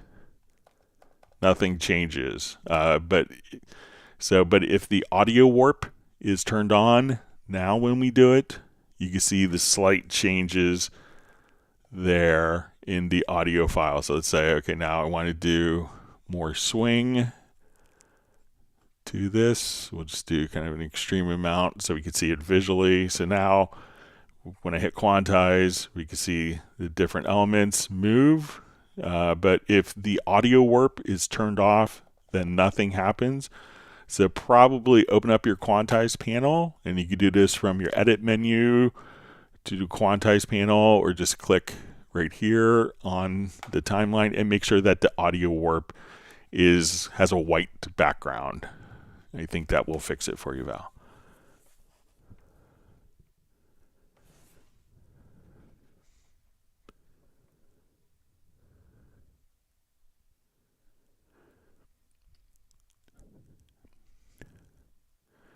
All right, and we see also just further clarification. It says key command Q is currently not available. So, make sure that when you go to your edit menu and go to key commands, if you click on the keyboard here, just type the letter Q, and then you should see it under the Quantize category as Quantize. So make sure that that keyboard shortcut is defined. So if it's saying it's not available, maybe this lost its keyboard shortcut, was reassigned to something else. So make sure that you have Q actually set to do the Quantize function under the Quantize category.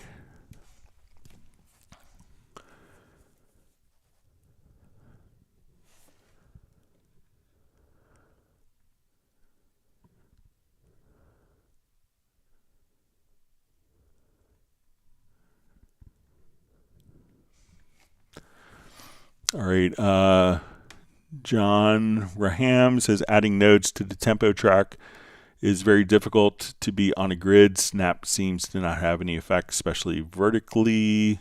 Thanks. So I don't think that snap vertically would have an impact, but let's go take a look. So let's say we add a tempo track.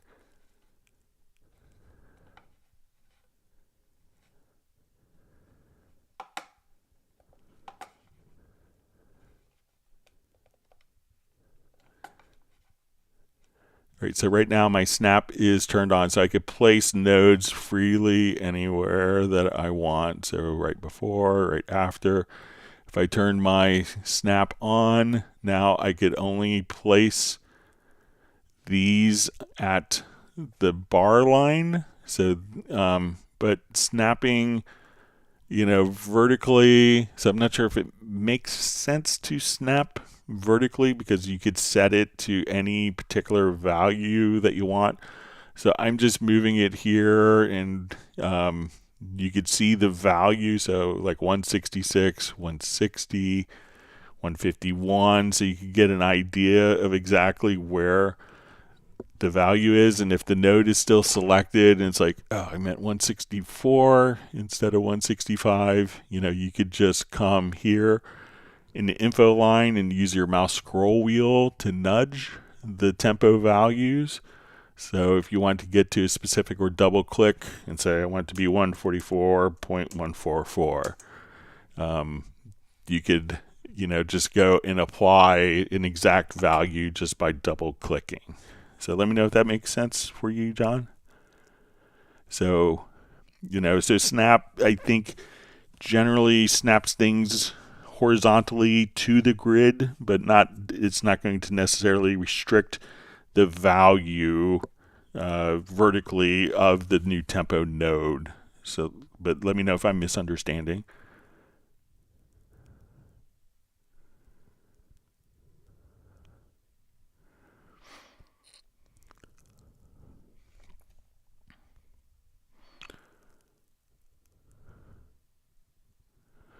All right, so we see Simon Sedgwick asks, hi Greg, I've tried to set up an external MIDI device in Cubase 14.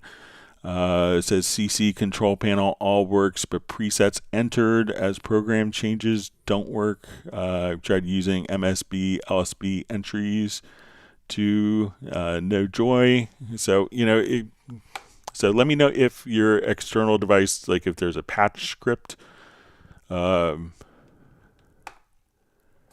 But when we come here, I don't have an external MIDI device connected, but I'm going to add, let's say, a MIDI track. So I'm not sure if you have it configured as an external MIDI. So let's say, come over here, just add a MIDI track first. And when we add your MIDI track here, we can see your routing. So here we can see your bank and your programs. So if we just add a MIDI track and send it out, make sure that we're on the right MIDI channel. And at this point, if we just send program changes, you should see the external device changing right there. So this way, it should just go through different your program changes. Now, depending upon the manufacturer of the device, you may have to put the bank messages, often aren't bank 1, 2, and 3. So you may have to try putting these as intervals of 128. So you could, just kind of set that, but see if, when you just add a MIDI track and it's going out to a particular MIDI device so say this is where your external device is connected, you should see that immediately go and change the presets, the program change on channel 1. Now, if it is configured as an external instrument, so let's say we go to your audio connections and we go to external instruments and we come up here. So let's say, okay, this is going to be connected here. Okay. So, and one of the things you could do is, let's say if we go to if we go to the MIDI, go to more options, and we go to your MIDI device manager, that, once we come over here, so let's say we define a new device. So let's say, okay, like we had a question on the VL70M. So, and then make sure, like if you're doing the device from the MIDI device manager, that this port here is set correctly. Because if this isn't set, then when it sends program changes, it's going to perhaps send it to the wrong MIDI port. So check that there. So, but if you could specify if you're running it as an external instrument in the audio connections panel or not, and just make sure that the MIDI port routing is set correctly for the MIDI channel and the MIDI port.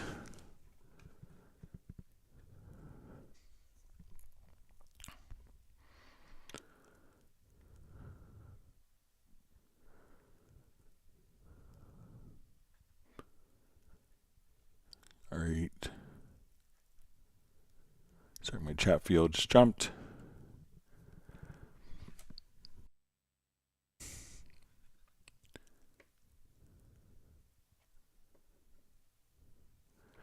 All right, so we see Simon just specifying it's a Behringer grind, so he has to build as no presets are provided. So yeah, but make sure one that a lot of kind of standalone. I'm not familiar with the grind, but there are lots of instruments that don't like synthesizers that don't respond to program changes as well. All right, Songs of Ivy Brothers asks, in VST Plugin Manager, how to move effects from one folder to another. Artist 14, sometimes when installing third-party plugins, Cubase will put a reverb in the EQ folder, etc. So it could depend, so once we come to, let's go to your studio menu to your VST Plugin Manager. All right, so a lot of times there can be particular like classifications that companies can utilize, but let's say if I want to come over, so we could have the default settings. If we want, if we click on the plus sign here or this sign, we could say let's say new collection, and we'll say copy current collection. All right, so let's give this the name, May 20th, 2025. All right, so now if something is in the wrong folder, I could say, okay, this lexicon, this plugin should be in that folder. But I think if you're using the default, that this will kind of show all of your particular, let me just jump back and try. So I'll go to my default. This may be fixed, but let's see. But it's, if I open up these two folders, like I say, I want the amp simulator. So that's not going to move, but again, click on this little drop down arrow, and then you want to do new collection, and we say copy the current collection. So when we want to modify the default at that point, when we have, let's say, this, I can now freely move plugins from one category into another. So sometimes companies just mess up in putting, if it's a reverb, dynamics is part of the VST3 specification, and not all companies follow it as closely as they probably should.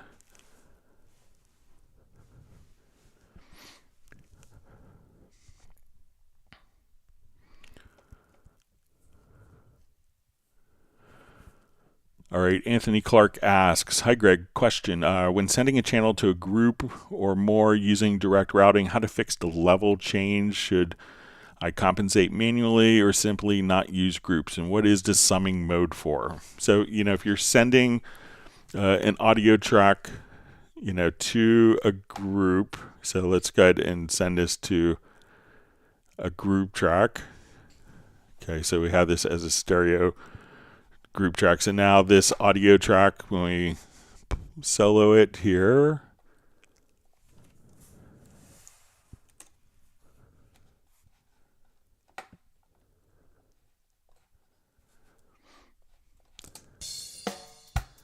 all right, so if my group, so if this track is, route it to the group,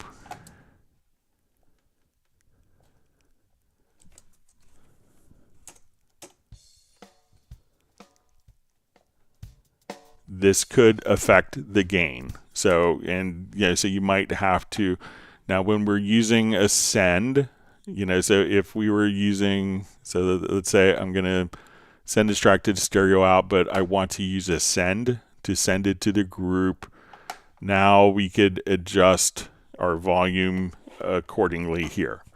So we could attenuate. So if it's too loud, if we're going direct, so if we're using our sends rather, so we could adjust the gain going to the group. Now, if we're using a direct out, so let's say I add another two group tracks here. So now when we play this particular event,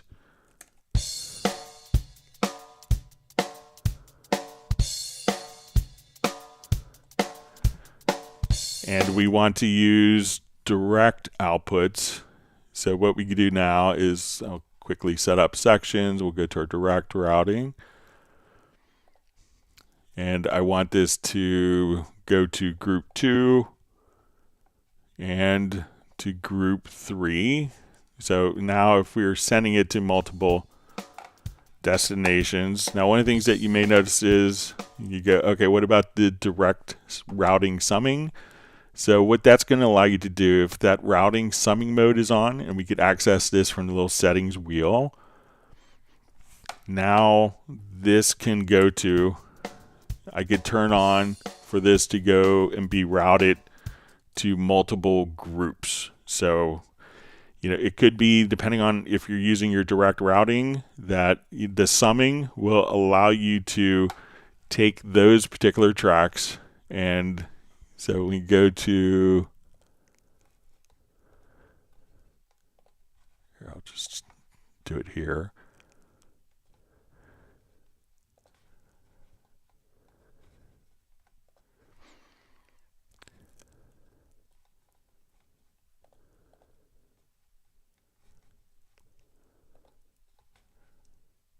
Just close the equalizers, get more space.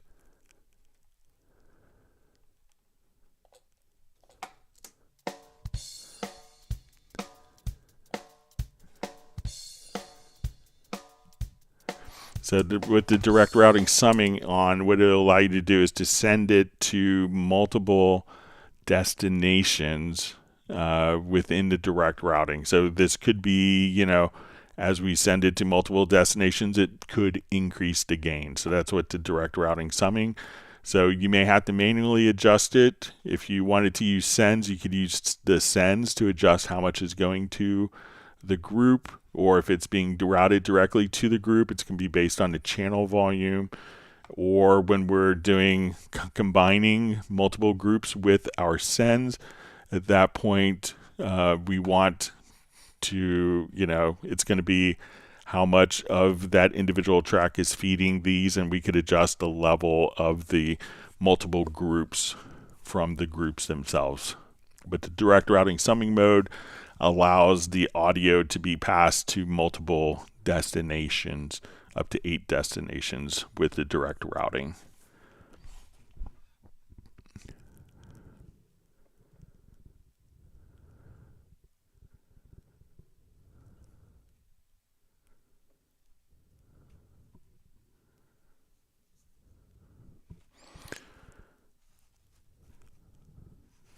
All right, so we see from Babel, hey Greg, 2 questions about Warp Grid.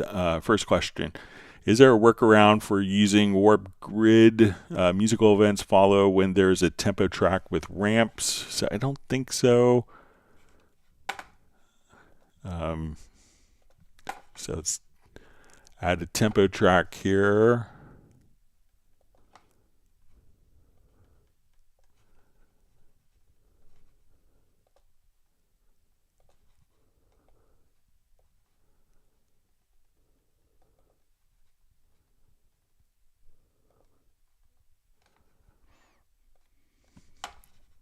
All right, so let's say we add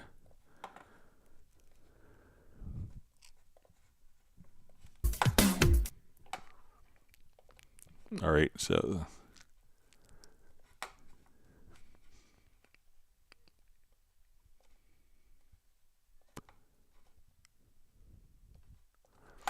all right, because kind of, you know, once we're doing kind of the warp grid, so let's say we'll come over to our warp tool here. You know, the intention often is, you know, to move, you know, since it's kind of in between particular events. So when we go to, you know, move the particular event, you know, it's not going to, you know, since the tempo is already set. So once, you know, if we come here, let's do a new, we'll do a new version. And now what I could do is just come over and we could move. Let me just make sure I'm in the right. So we'll go to our warp grid. So let's say if we have our tempo map here, and you'll probably get that match when the tempo map is ramped, because this is already kind of following that. So what I would do is, kind of start off, and then we could move the tempo here to just, say, okay, we want to do, and, as we adjust our tempo, that the events will kind of automatically follow. And even if we have musical mode, we could choose to have those events kind of just automatically follow like that. But so we're kind of creating a particular tempo map based on the events. So often if the tempo map is already following, if a musical event's already following the tempo, I would just simply come here and start over, or get rid of the ramps in the areas that you want to move the tempos, because it can't interpolate the absolute values with kind of the as it's kind of coalescing between the different ramp values. And we see, is there, second question, is there a way to warp grid between bars? So let's see if we just set our snap here to beat. And so if my snap is set here to beat, if this is set to bar, then, but if we just come right here, we could go down. So, see, but yeah, so we could just come right over here at any point. We could just, so try setting this to like your snap to beat. So if I wanted to come here, we'll just undo. So we say we want measure 4. I can move measure 4, measure 3. Let's say measure 2, beat 2, measure 3, beat 3. And we could just move those different elements like so. So let me know if that makes sense for you.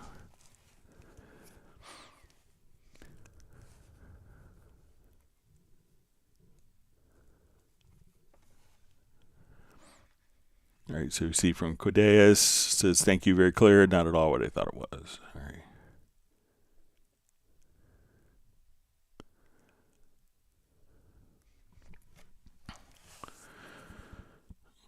All right, so we see from Val, says, question, is there preferably a stock plugin to somehow remove phase issues automatically? So a lot of times, sometimes people, I can show you a couple ways to, if we have phase issues. So let's say,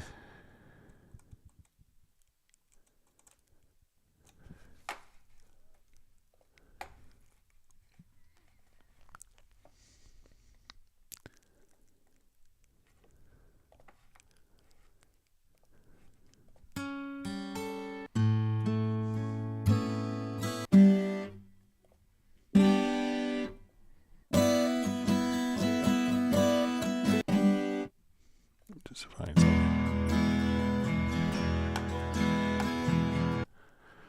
All right, so let's come over here, and I'll just kind of split this. So we'll come over here. Let's go to convert tracks. So let's say multi-channel to mono. Okay. So now if we come over,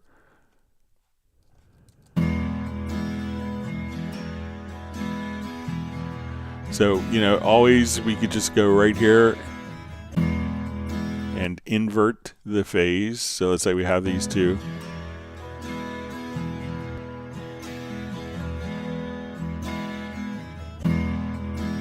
So a lot of times you could just invert the phase directly.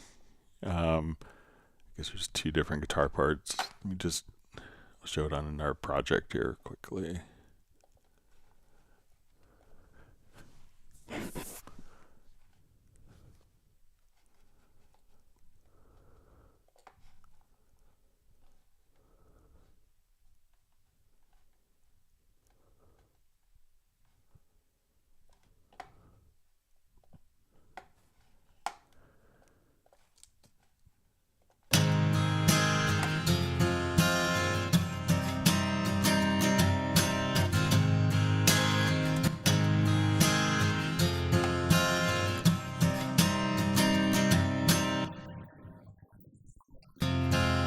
So if we were to look at this in kind of supervision, and let's look at,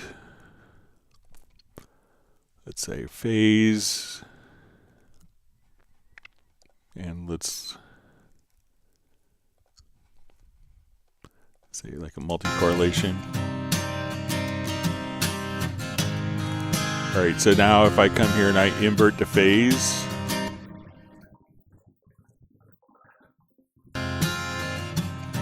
so we could invert the phase directly from the info line, or invert the polarity, right? I could also just go to the audio menu for selected, and we could invert the phase on or off right there.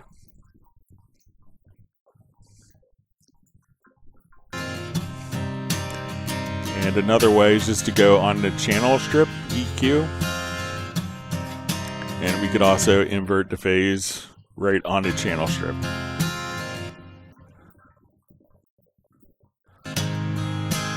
So you could do it kind of 3 different areas, just right there. So let me know if that's helpful for you, Val.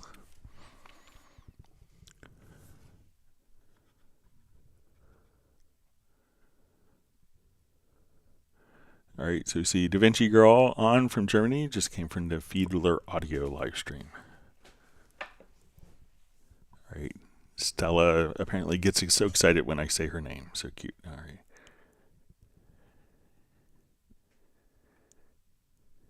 All right, you see Gareth is ready for sardines, anchovies, homemade style chips, and white wine from La Rioja.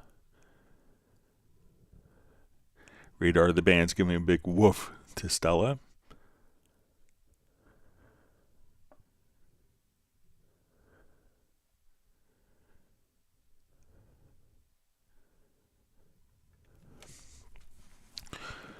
Okay, so we see clarification from Val. Says 1 of 2. So it says about my shortcut question. I have a macro I use already for a few years, but now I was wondering if we can adjust it to have only the selected clip event copied to a duplicated track. Okay, so let's see if we could. So if I want to take this and okay, so let's see if we could do a macro for that. I think, all right, so we want to take this and only this selected. All right, so let's just do it on quick new project here.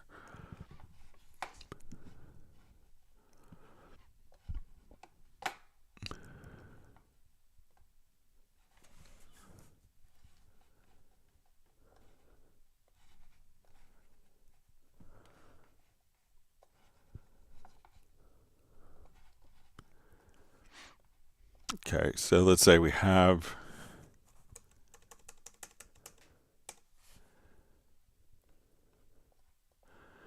okay, so let's say if we want only like this particular selection. Okay, so let's see if we could create a macro for this. So we want to maybe create a new track, but only with this selection, adjusted to have only the selected clip event copied to the duplicated track. Okay, so let's go ahead and make a macro. We could kind of use the included macro here. All right, so let's go to key commands. I think we can do this in a 3-step macro. It's like a game show. Can Greg do it in 3 steps? All right, so let's go ahead and I'm just going to do a new macro, and we'll call this copy selected to new track.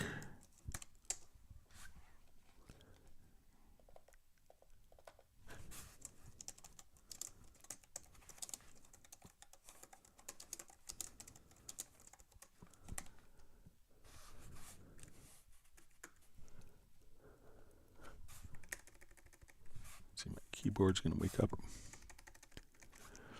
All right, so, oh, sorry, maybe.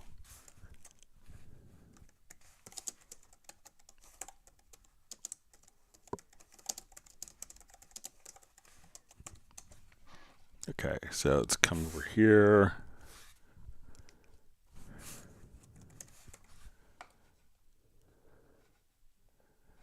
Let's add that command. All right, and let's go to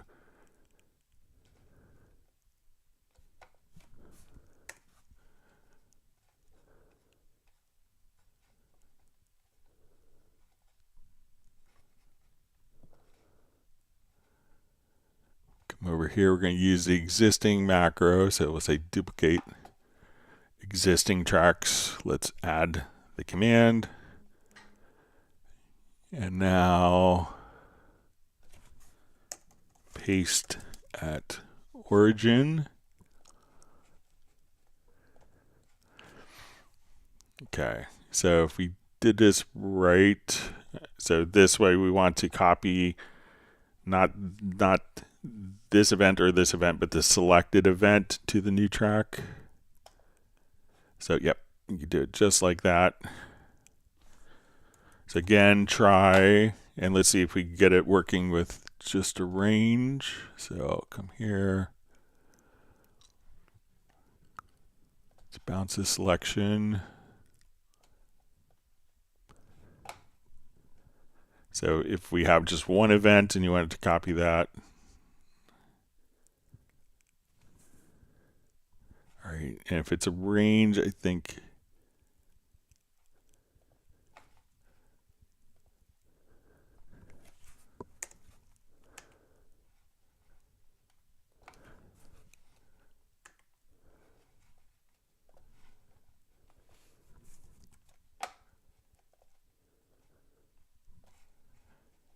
we may have to switch to the selection tool. Let's see if that, yeah. So if you wanted to do it from a range, you could, with that, if it's just an event, do edit, copy, macro, duplicate selected tracks without data, and then edit, paste at origin. And if you wanted to use a range, what you could do is just go edit, copy, and then switch to the selection tool, and then duplicate the selected tracks without the new data, and then paste at origin. So, and I can come over here.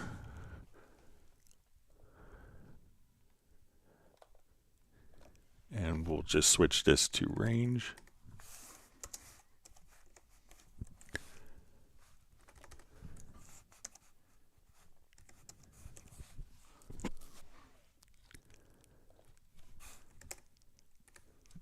So let me know if that's helpful for what you wanted to do.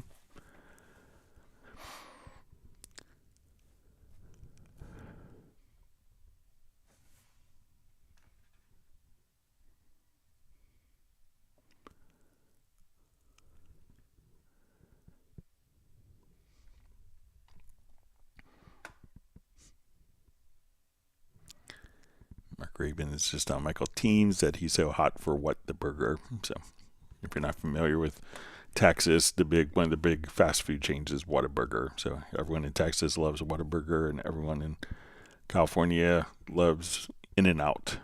So.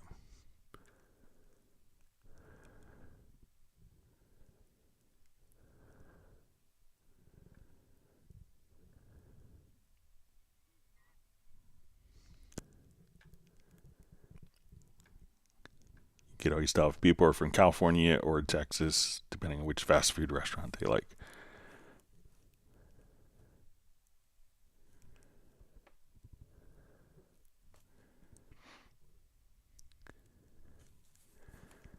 All right, Mark Rabin says, so anyone else find that when they're really deep in Cubase that they neglect to eat? Yeah, I think it was a great Paul McCartney quote in Rolling Stone magazine, and he's talking about running Cubase, and he's like, yeah, I just kind of start, and 8 hours later, someone has to tap me on the shoulder and tell me it's time to stop, you know, and he just gets so kind of engrossed in it.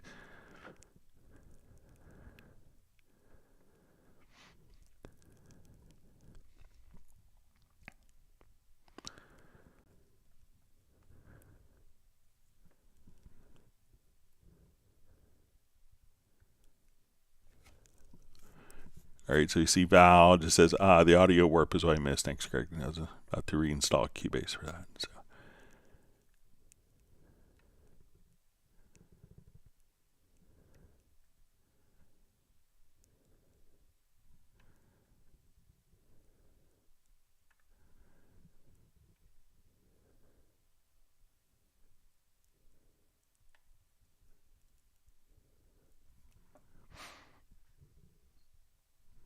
All right, so you see DaVinci Girl was at Super Booth and checking out Non-Linear Labs, and that she bought one after Super Booth, the synth. All right, so you see Nurakati Music Official. Let me just see if I could translate their comment here quickly. Okay, so I have Google Translate open now.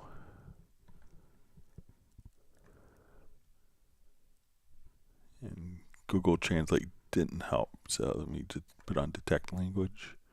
All right, so they're saying hello to everyone, so thanks for joining us today. Not sure what language it is. Let me see if...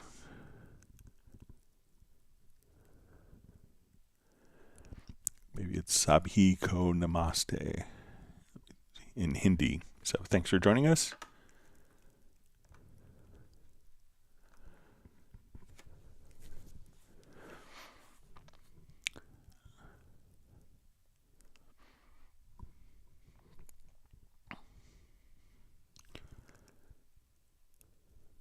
All right, so we're seeing cafe recommendations in San Antonio from Michael Teams and Randy.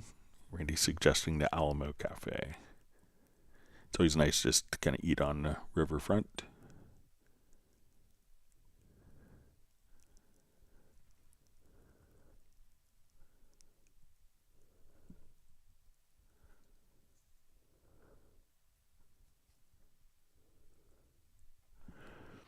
All right, so you see DaVinci Girl says, do not know. Steinberg was there at Super Booth, but impression was clear. The impression I got was that visitors prefer Super Booth against the NAMM show. So I think they're like, two very different shows. I haven't been to Super Booth yet, but it seems more like a user show. And NAMM is really designed more for like music dealers and music stores to check out new products, but a lot of people sneak in. We'll call them elite customers.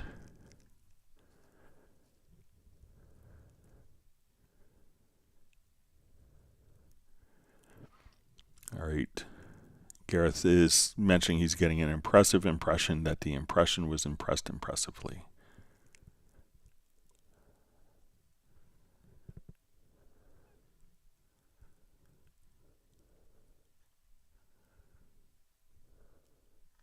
All right, Chatfield just jumped.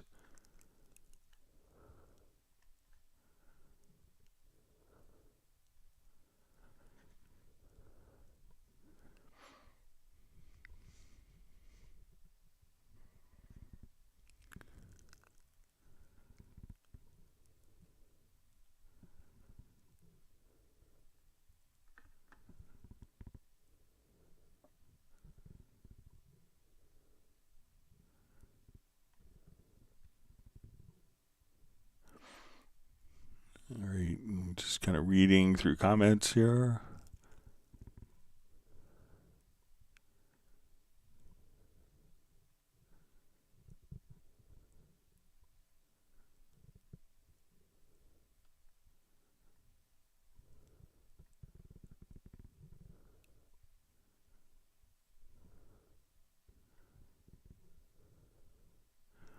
All right, so wonderful to see Pablo has made it, drummer for Hot Mess.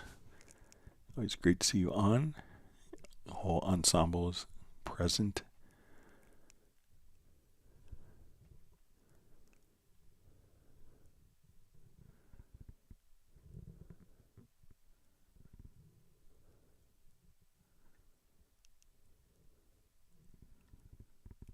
Discussion of the big church in Barcelona.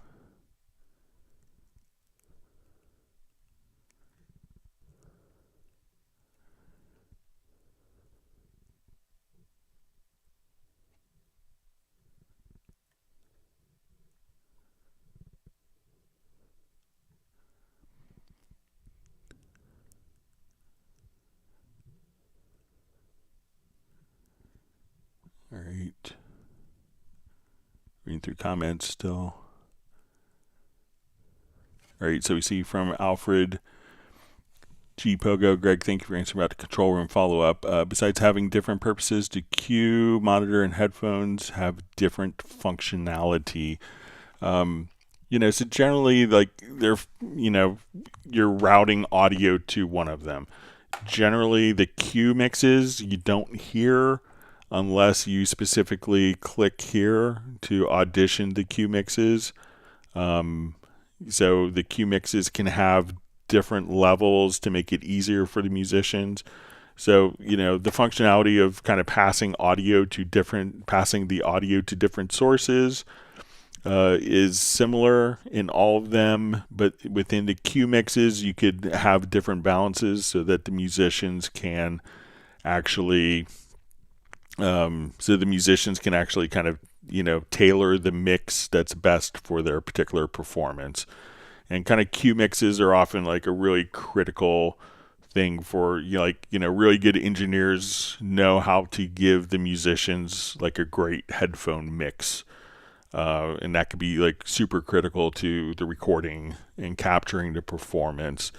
So the functionality is kind of the same. Where you would choose to listen to could be different, but it'll be, but I think, so you could say the functionality is the same and slightly different.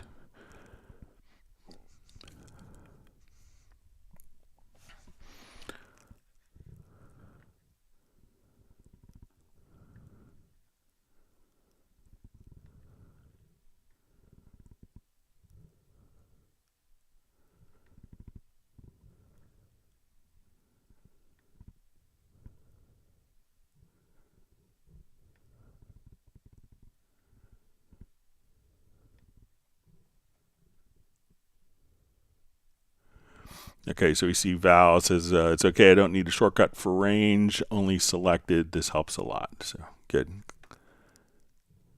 All right, Dennis Curran is just mentioned to have Whataburger in Minnesota now. So,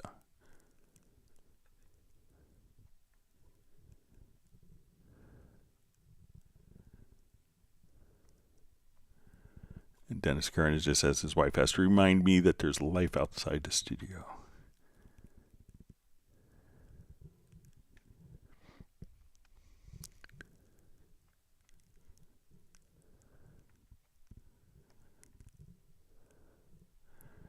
But Dennis Curran has kind of more, favors Five Guys, which actually kind of started in Northern Virginia near me. So now I think they're even in Europe as well.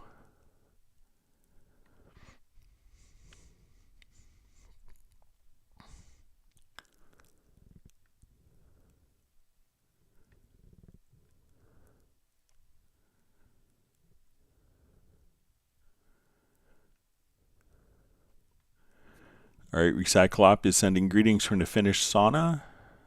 Thanks for joining us today. All right, and we see Peter checking in from Montreal.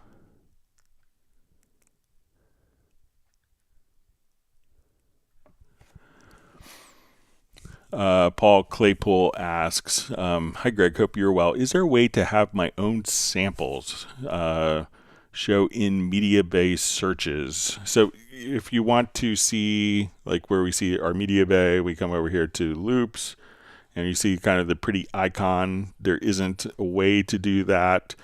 This is kind of reserved for content, often kind of sold through Steinberg online shop, and kind of ensures that it's going to have all the metadata for tempos, project root keys, all of the classifications.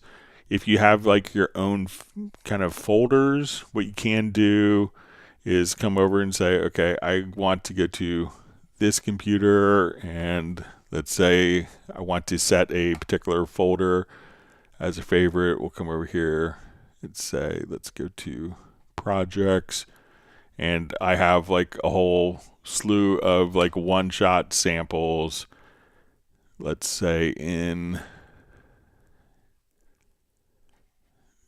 we'll say this folder. So at this point, Okay, so I want to come here, and what I could do now is just select this particular folder, and you could right click and add a favorite. So we'll call this May 20th, 2025. So now when I go home, I could just go to my favorites folder, and then I could just go May 20th, 2025, and then I could just instantly recall my own user folders, my own user creative folders. So while you may not see a pretty icon, you could still navigate and audition your loops in the same manner with, just by going to the favorites folder right there. So once we go to set the favorites folder, again, go to the file browser, navigate, and then you can right click, add it to right click and just click to add that folder to favorites.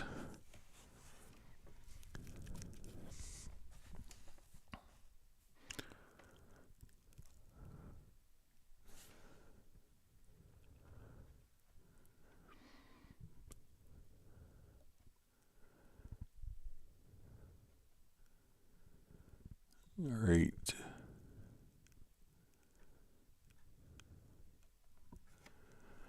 All right, Dennis Curran says, first time on one of these live streams. I just made the switch to Cubase from Pro Tools and Studio One a couple months ago. I'm glad that I did. All right. We're welcome to have you. So I think you said you're from Minnesota. Let me just, yeah. So let me know what part of Minnesota you're in. My nephew just went to Bloomington for a internship for the summer. My brother and sister-in-law are probably leaving to head to Houston now from there. But we're glad that you made it to the live stream. We hope to see you on many future ones to help you get super fast up to speed with Cubase. You see Michael Teams says that they ate at a Five Guys in a train station in Rome. So, all right, Paul Claypool just says exactly what I was looking for. Thank you.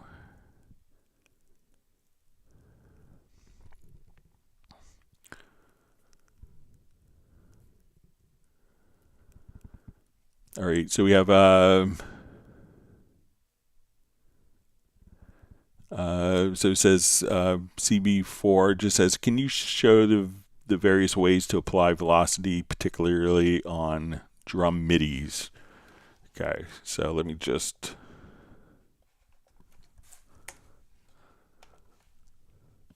let's come over here. So let's add groove agent track, and we'll do kind of generic kind of thing, and show you what you could do with velocities to make kind of your drums more interesting.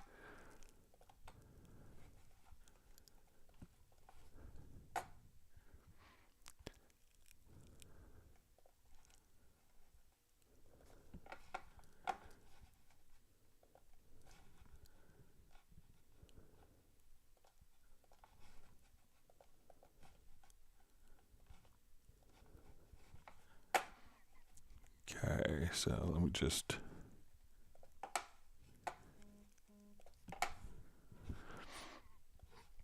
all right, so I'm just going to add a quick one measure pattern here.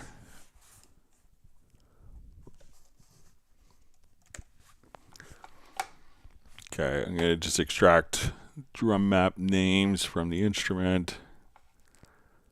Okay, so come over, so let's say we want to start with a kick, snare, and hi-hat. Okay.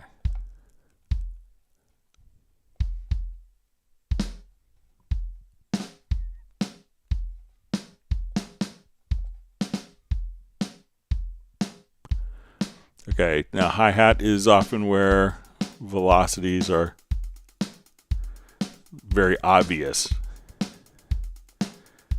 So let's say, okay, now I want to throw in like maybe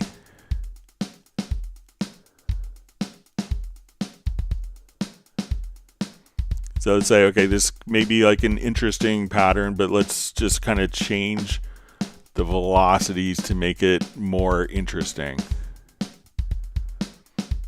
Okay, so let's start off with our kick. So let's say, okay, we have this little, I want to emphasize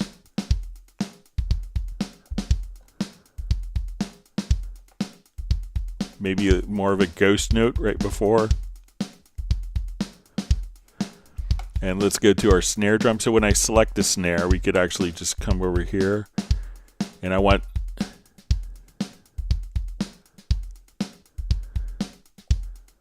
and let's go ahead and throw in a couple of, but I want these to be more ghost notes.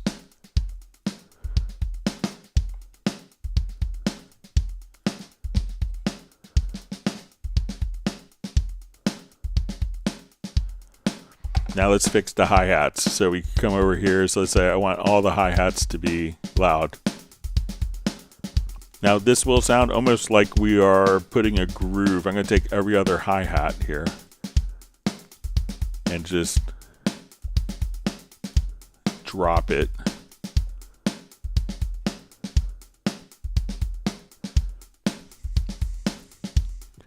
And then I can say, okay, let's just throw in like one little measure of 30-second notes.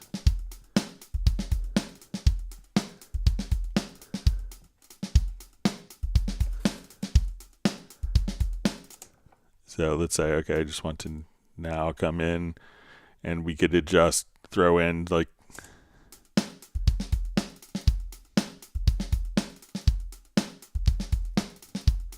and as we do that, we could just kind of ramp up. Now, let's say if I wanted to, I have all these hi-hats that are the same, and I want to select every other note. So I'm going to hold down my Control or Command key.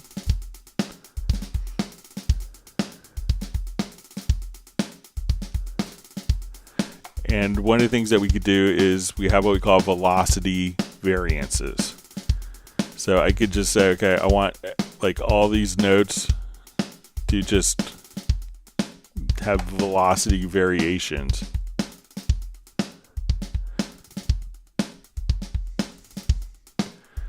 So we could now, if you wanted to come over, so our velocities are now like perfectly straight, but we could just have these also do velocity variance so that we could adjust the variations of the velocity.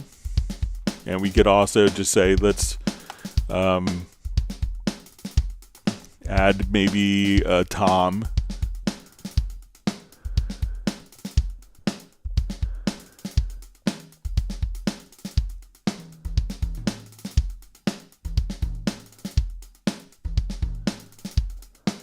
And then we could add what we call play probability. So we could say, okay, when I'm on this particular note, we could adjust our play probability of these notes so that it plays, let's say, every like 40% of the time.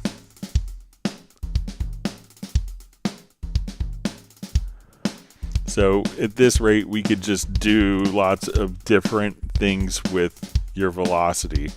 And then we could also, so let's say we're doing on our hi-hats, we see our velocity variance.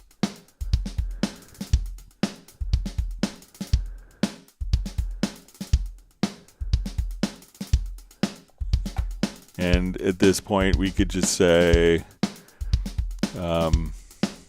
so, you know, we could get an idea of exactly how much the velocity. So, and another thing that you do quickly, let's say our hi-hats are all like machine-like loud, is we could go into what's called a logical editor. And there's all sorts of great stuff. So I could say, I want to take notes that are equal to F#1, which is my hi-hats.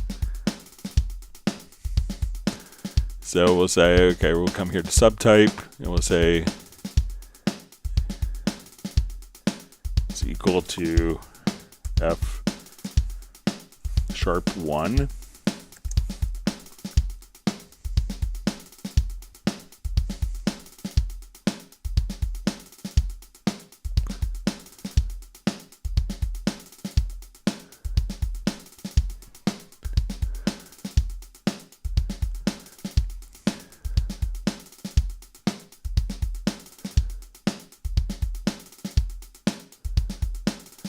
And then we could use that to actually, so say, all right, so let's see if this is the right octave.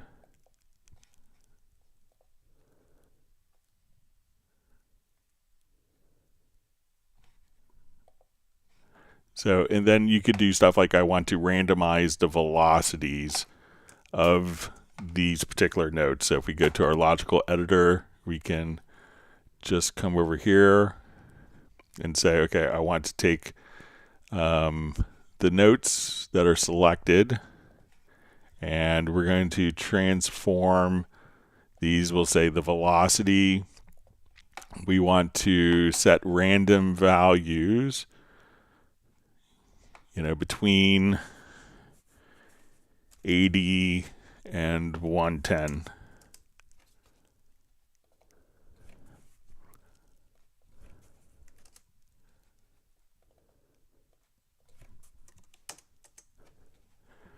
So now when we look at the velocity for our hi-hats,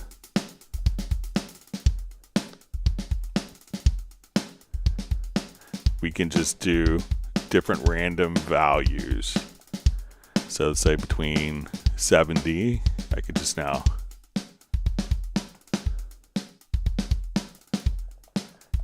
and those types of things, especially on hi-hats, can make a big difference in something sounding more realistically played.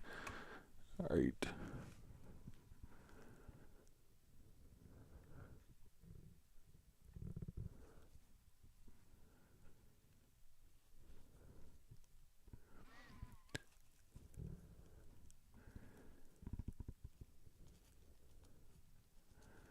All right, so you see Ricky Tara just says, what I meant was using Media Bay browser, without using the Media Bay browser, I can predefine levels. So you could always do, a way of doing this is when you add an audio track. So let's say we add an audio track.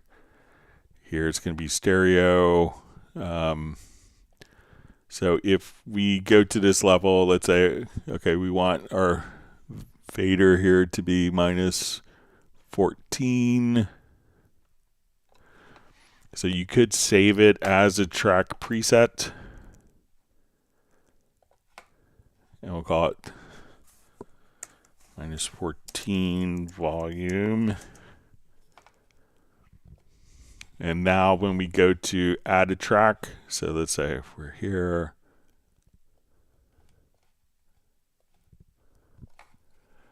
we'll go to media, let's go to user presets, track presets, audio, and now we could say, let's just double click here. And as you add tracks, it'll be at minus 14. So that's one way. It's not a great way, but if you wanted to do that, that'd be kind of a way to get that.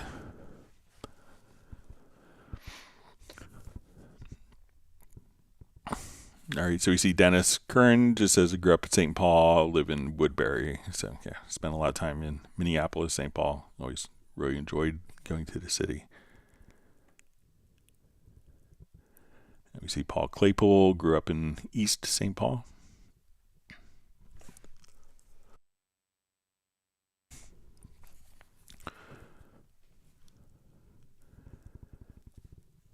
All right.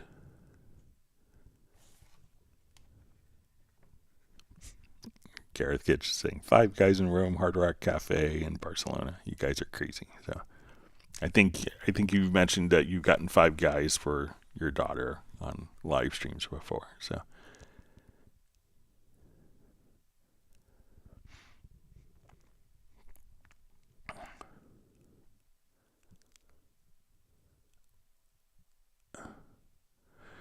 all right, so Dennis Curran just says, what if I want just a bar of a hi-hat to be 30 seconds? All right, so let's create just a new pattern here.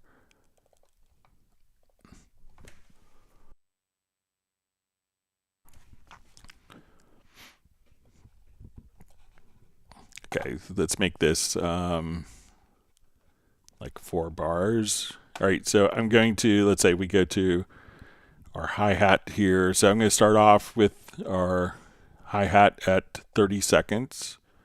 let's say eighth notes.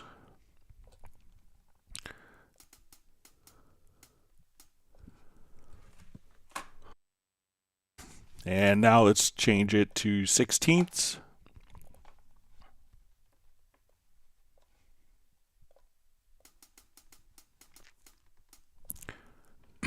Now to 30 seconds.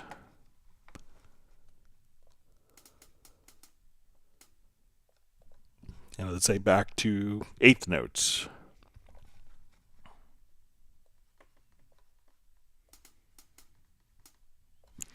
So now if we want to listen to the hi-hats, we can now just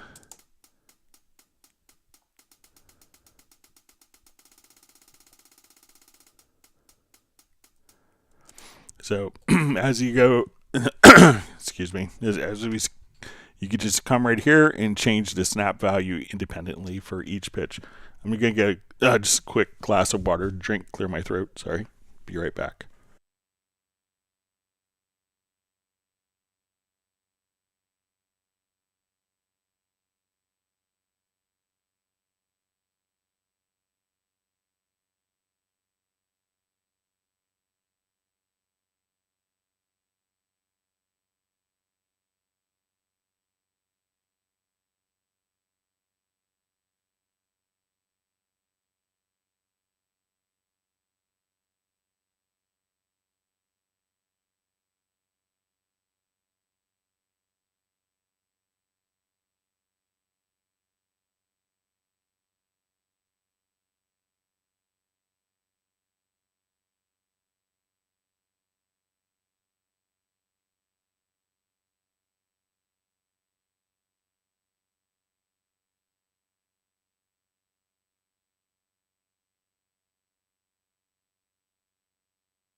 All right, sorry about that. All right, got a glass of water.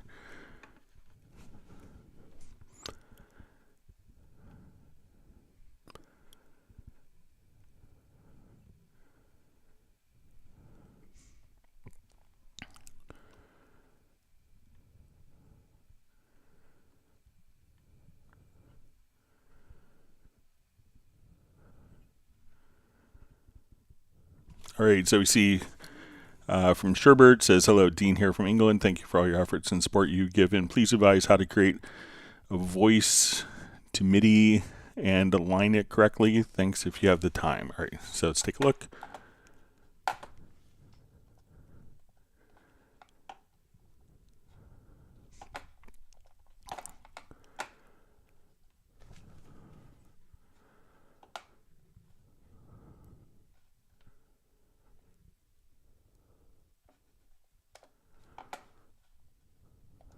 All right, so you could kind of do voice to MIDI using Very Audio. So I'm going to come over here. Let's go to this vocal. We'll go to Very Audio tab. Let it do its analysis. Take it to full screen.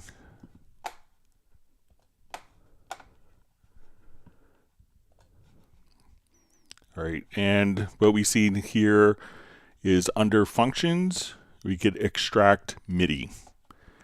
So we could say, and we could include different pitch bend information. We will put it onto a new MIDI track, hit OK.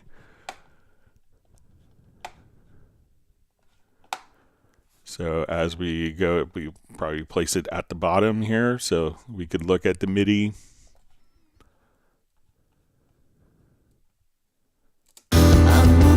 And let me just turn that down so it's less obnoxious.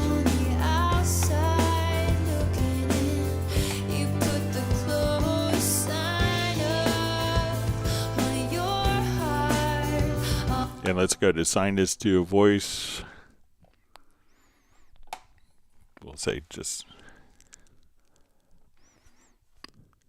maybe to a violin. All right, so let's add.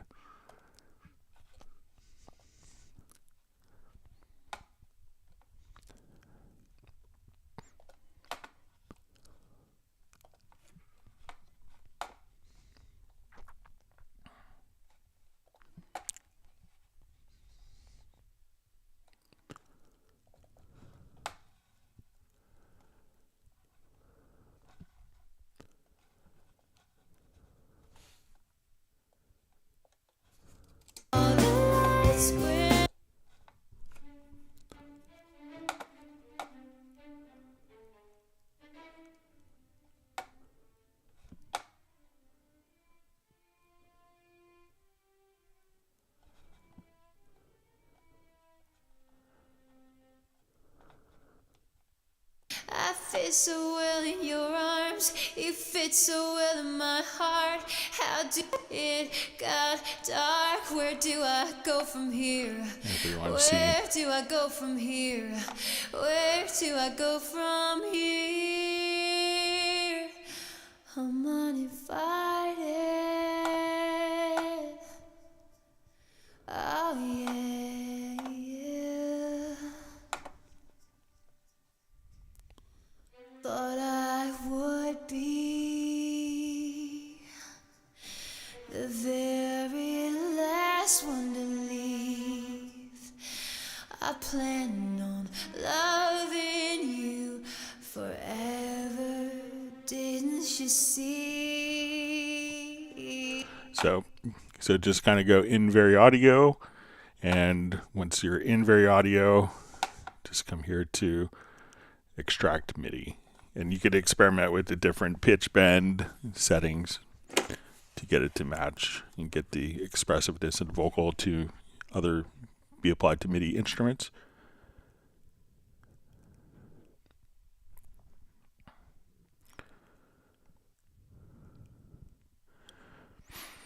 All right, so we see with Learn with Steven, says, thank you, Greg. The issue is that the mod wheel needs to now be forward fully actuated to hear what is recorded in playback. It's as if the mod wheel isn't on when actuated expression is audible. So it will need to hear that. What you can't do in your template is, let's say if we're here, you can use MIDI insert plugin. So let's get to your MIDI inserts. And on your tracks, you could just come right over here and go to MIDI control. And you can say, okay, I want my modulation to always start off at 108 or whatever particular value you need to. So set that, and then every time you hit play, it will go back to this so that you'll have an audible instrument without having to physically move your controller. So once again, go to a MIDI insert, go to MIDI control, and then the very first value, you can just set that to something, try like 100, 108, and you should be able to hear without having to physically move the mod wheel. All right, wonderful to see Daniel checking in from Croatia. Glad you can make it today. All right, we see from CB4 says, amazing, Greg. This is awesome. Thank you so much. All right, you're welcome. Thanks for being on the live stream. Always wonderful to see Gerald Ely checking in from Martinez, California. Dennis Curran says, thank you, Greg. Always looking for reasons to use a logical editor. And Dennis Curran just says he recently used a modulator to do something similar. So, okay, you can do that as well. Dennis Curran says, guess I'm having Five Guys for dinner tonight. Thanks, everyone.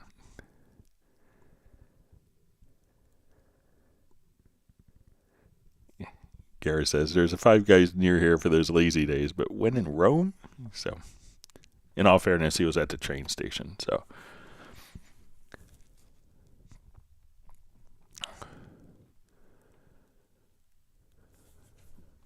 all right, so we see Michael Pearson. Wonderful to see you back. Says, evening, I hope everyone is safe and well, having a great month.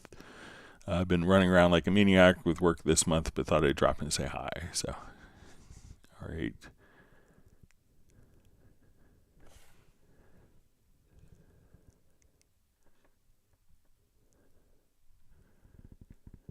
Michael Pierce has been missing a lot, so no problem. No tardy slips sent out.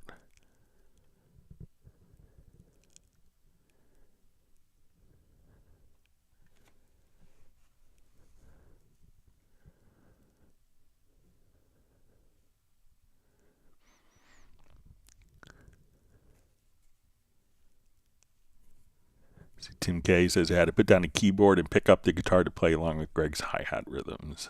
All right.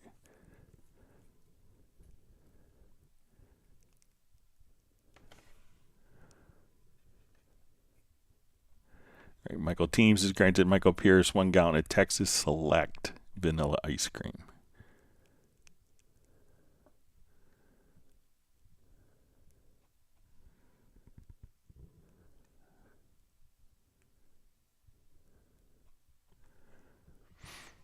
All right, so we see from Bim Bim Doan Hun, it says, first I apologize for this very old question. How do I hear reverb only sent from vocal, and how do I export it? Thank you so much. All right. So let's come over. All right, so let's say we have our vocal here. Let me just...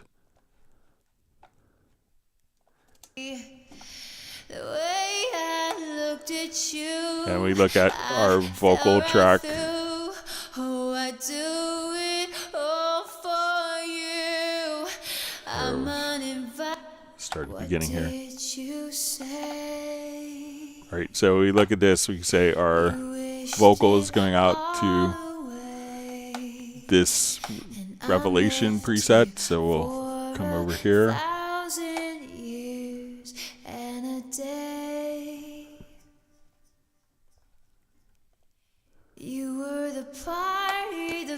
All right, so when you're on a track, if you just hit the L, so you have to have the control room set up for this. So go to your studio menu to audio connections and make sure your control room is set up, because that enables the listen bus.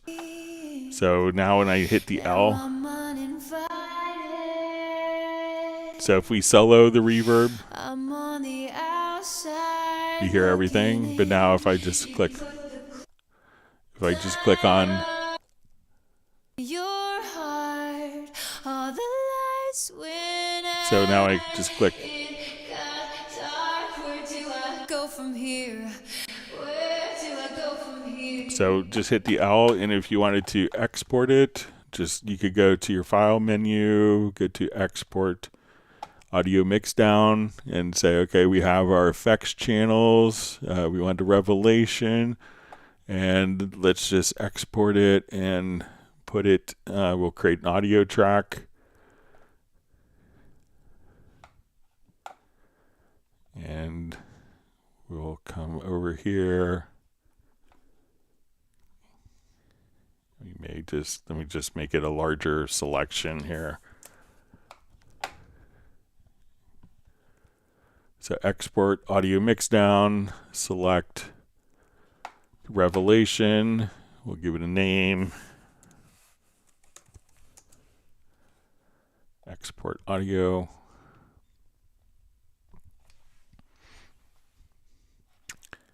and now when we listen to it, it's just the vocal verb.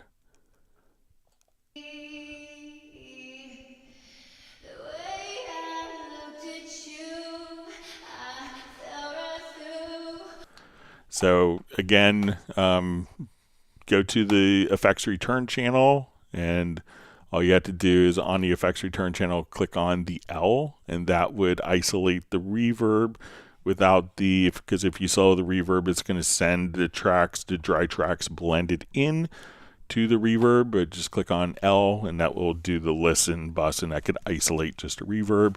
And to export, go to File, Export Audio Mixdown, select the effects channel track and export that, and choose to include and create a new audio track.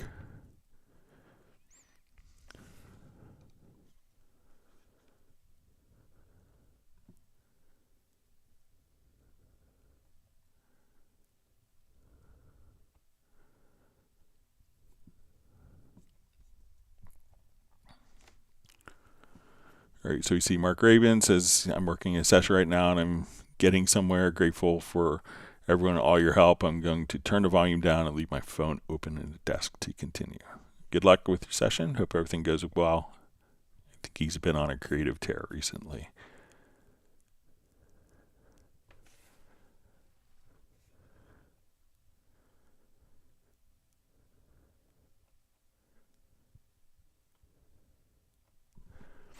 All right, let's get to some questions that were mailed in.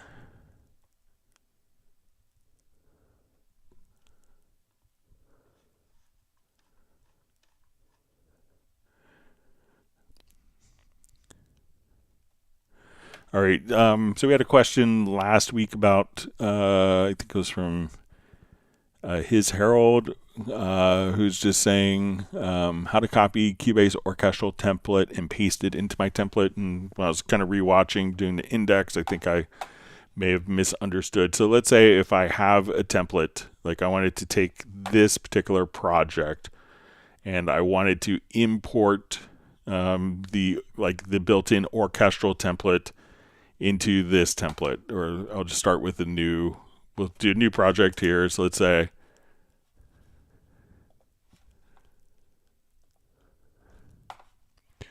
all right, so we'll go to like a recording template. All right, so let's say we have this as our template. Okay, so we're going to start our song. Okay, so let's say this is our template, and now I wanted to incorporate the orchestra recording template into this template. So I'm going to do a new project here, and we'll go to, let's say, our production, and we'll say symphonic orchestra.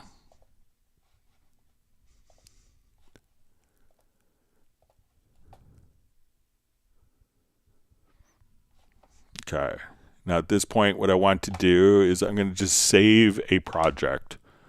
So we will come over and we'll go to, let's save as, and we'll call this Orchestra May 2025.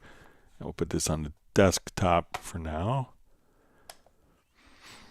Okay, so now that I've saved that project, I want to go back to my original template, and I want to import all the tracks from that template into this one. So let's come over, and I'm going to choose to import tracks from project. Let's go to desktop, and we'll say orchestral project. I'm going to select all of the tracks, and now all of those particular orchestral tracks, that entire template has been added into the template that we started with. So if you want to kind of merge two templates, save one template as a project, open the other template, and then go to import tracks from project. And when you do the import tracks from project, you'll have several different options.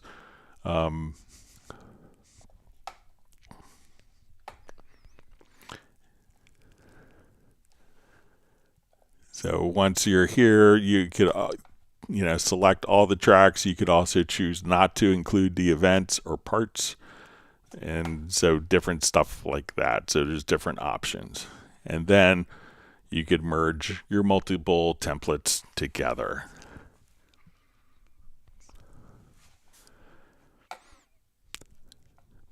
All right, we have a question.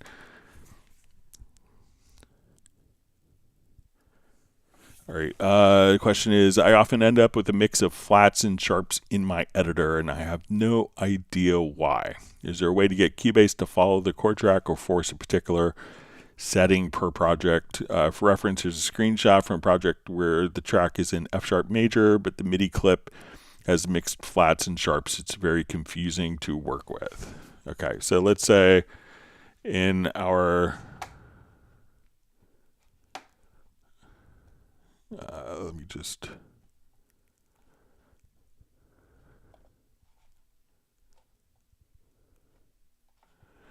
Okay, so let's say I want to go to my harp part here. All right, I'm going to add a chord track. All right, so we need to kind of coordinate this with the chord track. So let's say we're going to be in F sharp major. So let's just add a chord track. Okay.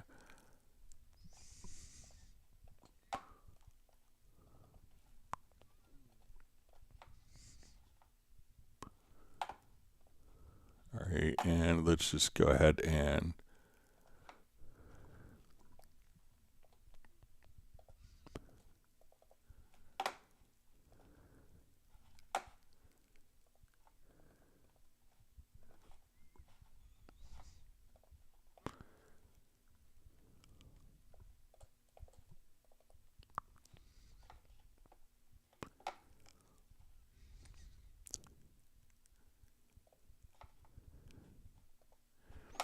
okay, so now when we come to start adding parts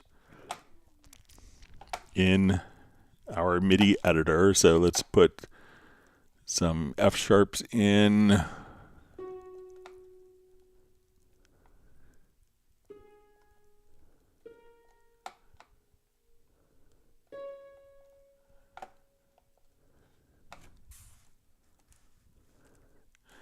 All right, so, and let's make these just a little larger.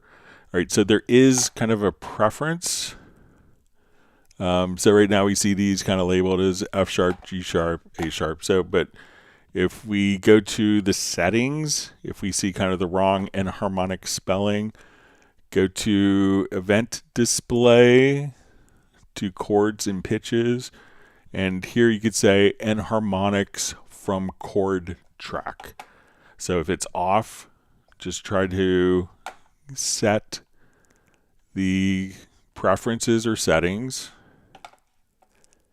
event display, chords, and then just say enharmonics from chord track. So you may have to add one chord as F sharp. And when you go there, make sure that you have that particular scale set. And if you don't see the scale, you could click on this icon here on the chord track. And then from there, that should follow the enharmonic spelling of the notes based upon the chord. All right, let's go back.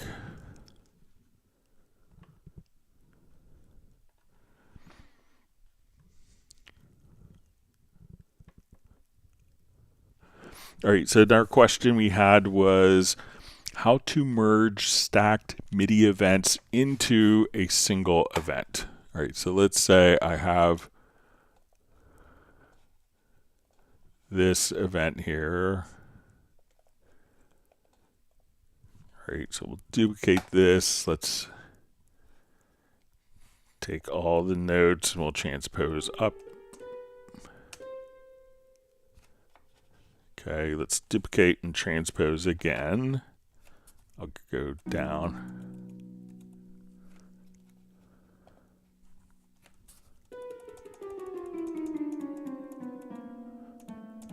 All right, so if these events are copied on top of each other, we can see that we have 3 events that are stacked on top of each other. If we want to merge these, all we would have to do is grab the glue gun, and once we do that, so we can merge kind of one event at a time, but if we have multiple, more than one, we could do is just hold down the Alt or Option key, and now all multiple events will all be kind of merged together, so that when we edit it, we'll see that we'll have the 3 different voices that are copied. So to merge multiple events, they're stacked on top of each other, so we see 3 different MIDI events. Grab the glue tool, hold down the Alt or Option, click, and then that will merge the different MIDI layers together.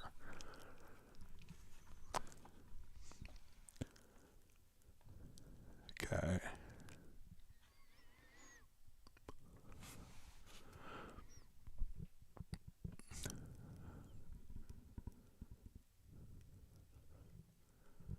back to live questions.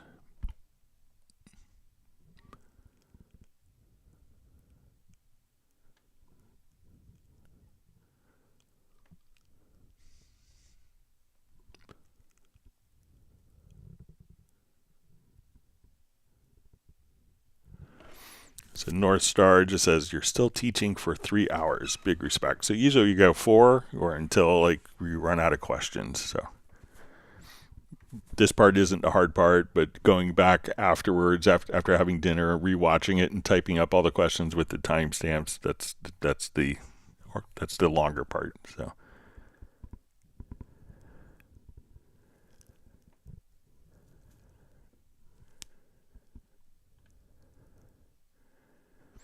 All right, let's jump back.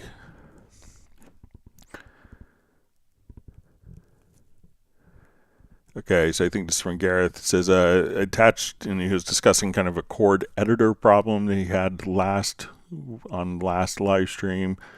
It says attached image of the chord editor. The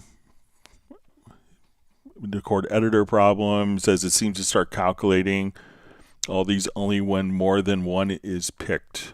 So let me go ahead and just do a quick chord. We'll see if we get something that's active with lots of chords.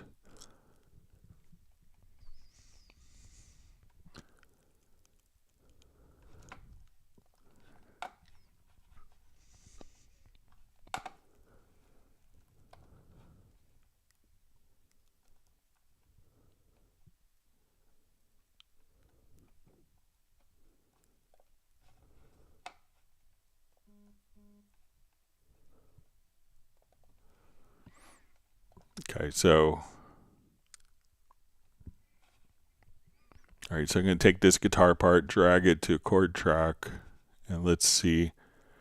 Now, something that I had seen, and Gareth had gotten a message that it was, just kind of zoom in on the message that like 74,440 chord progressions were found. So when I select a number of chord progressions here,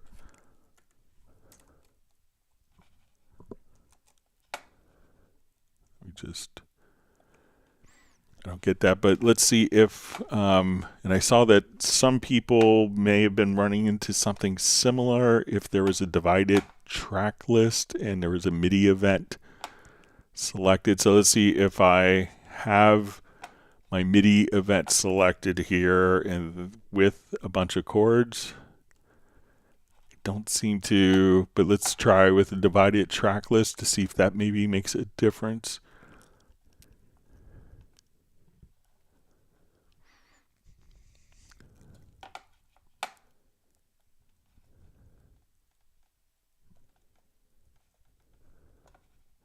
And let's see if this is in the bottom.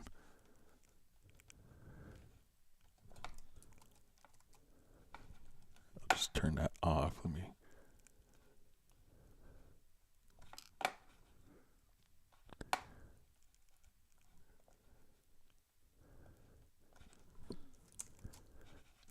So I'm still like, and let me see if there's Gareth provided any more information.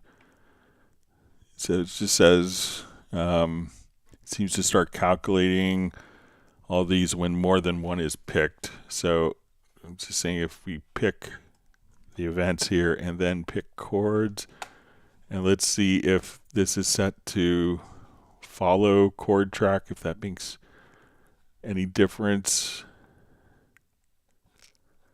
So, but let's come over to chords. So let's see if this is set to follow chords and scales.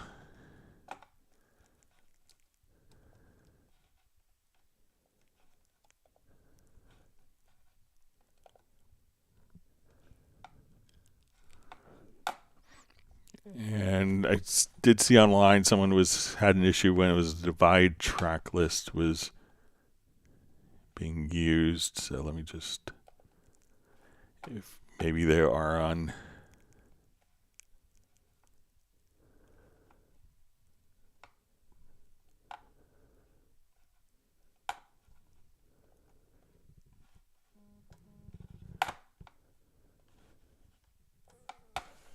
So let me see if we have that selected in the lower zone and this. So maybe, Gareth, if you have a possibility of like sending a video, I can't seem to duplicate it. But if there's a possibility of recording a short video in OBS or something like that, I'd be happy to look at it some more.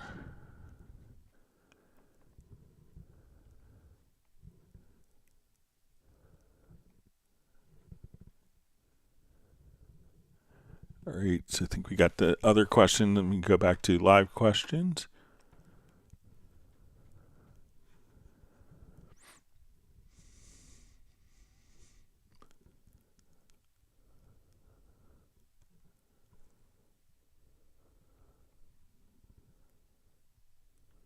Okay. Michael Teams just says, mad respect for what you do for us, Greg. Thank you so much. So you're welcome. It's always a joy to be able to help people.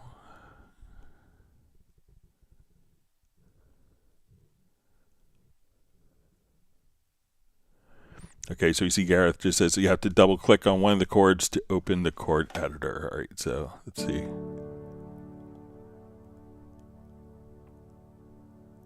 Okay.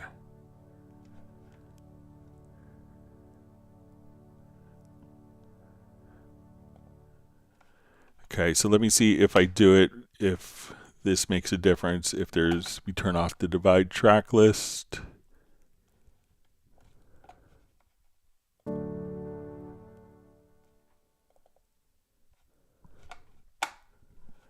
right, so if I don't have any MIDI selected, let's see if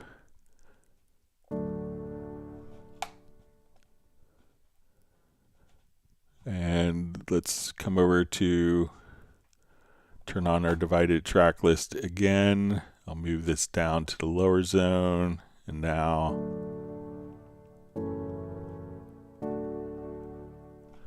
I'll try to just revert this project, see if I get it to recreate it again.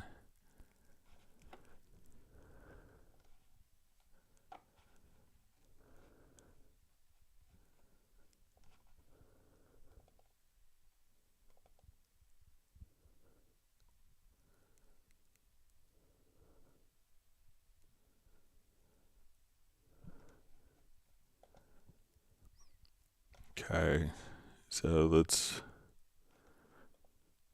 all right, I'll just revert one more time and see if multiple ones are selected. If we just do a single one, no issues. But we select multiple ones, then we get,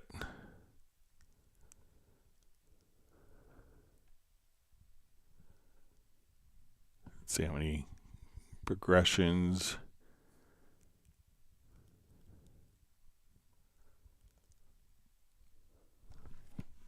I'll give it a minute here.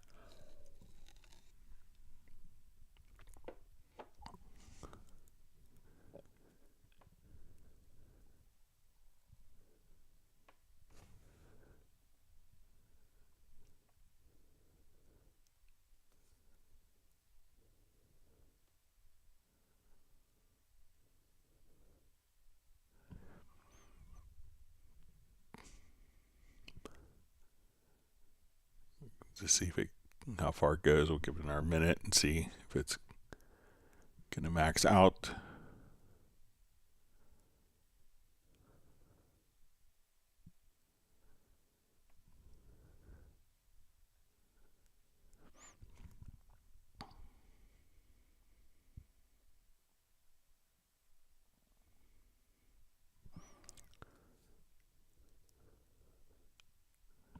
I'll let it go up to 250,000. We'll see.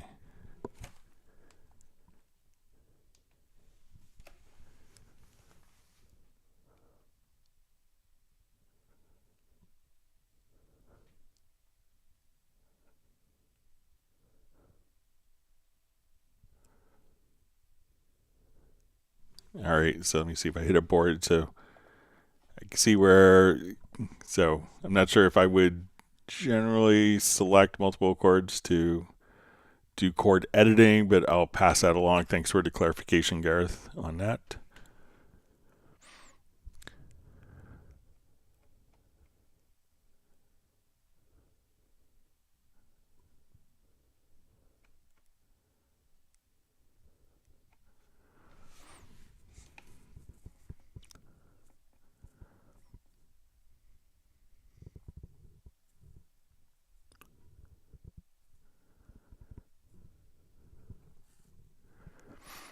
All right, we see kind words from Daniel. Says, yo, dude, yeah, dude, I'm so grateful for you, Greg. You're number one reason I picked Cubase. Dennis Curran just says, I didn't know you could even drag a guitar track into a chord track. Cool.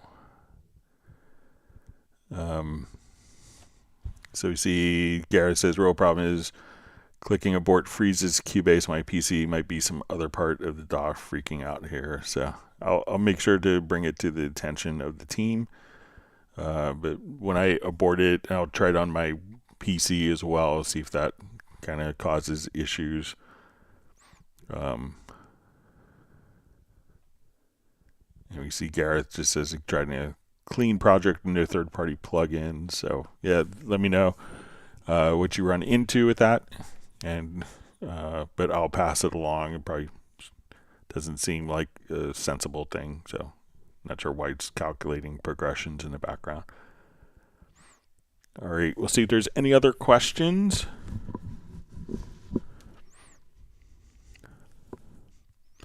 I think we got through all the questions mailed in, all the questions in the live chat.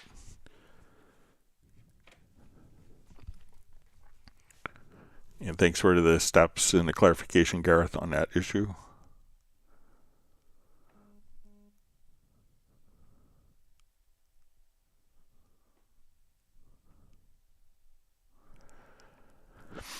All right, so we got a question from Recyclop. Can I do different velocity layers on Groove Agent? So if I sample a snare at different kit strengths, so definitely. So let's say, let's do new project here.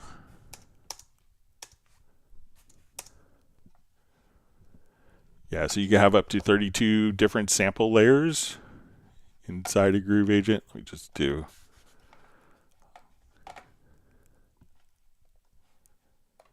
create empty here real quick.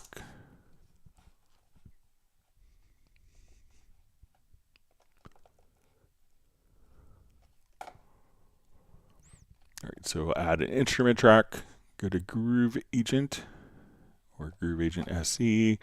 So we have an empty, I'll just think I have some snares in this folder. So say I have like 8 snare velocities from soft.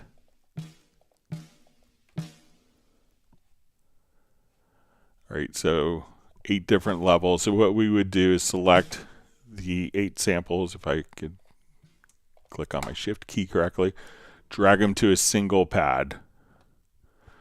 And we can see that we have these 8 different samples. So as we look at them, we could click here. Again, we have 32 different velocity layers. So we could choose to layer all these snares together, or if you wanted to just adjust by velocity and just to test, as we trigger the pad higher from the software, we could watch the display here kind of reflect the vertical position with the velocity.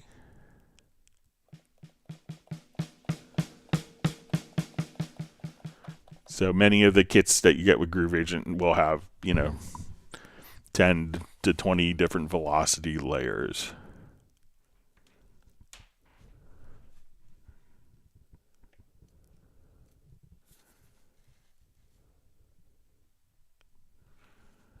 All right, so War U says, just a reminder, we've been through this before, Greg. Please make selections in the MIDI editor. Velocity part be a thing.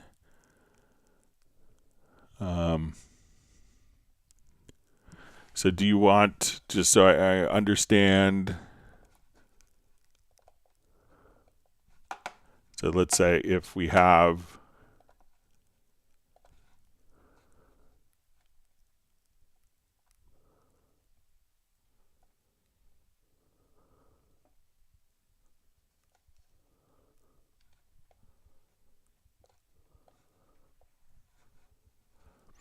So let's say if we have, just to make sure I understand, so we select the corresponding MIDI notes and therefore you can modify their velocity together. So, if I come here, we could just adjust the velocity. If we have, let me just jump to like a MIDI.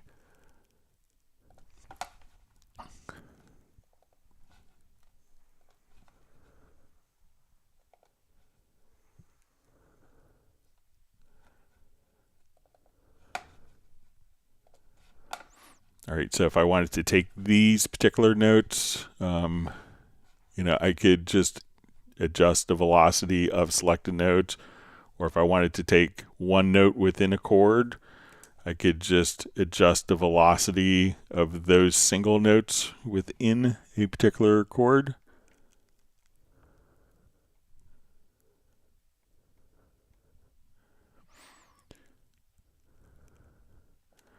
And we see all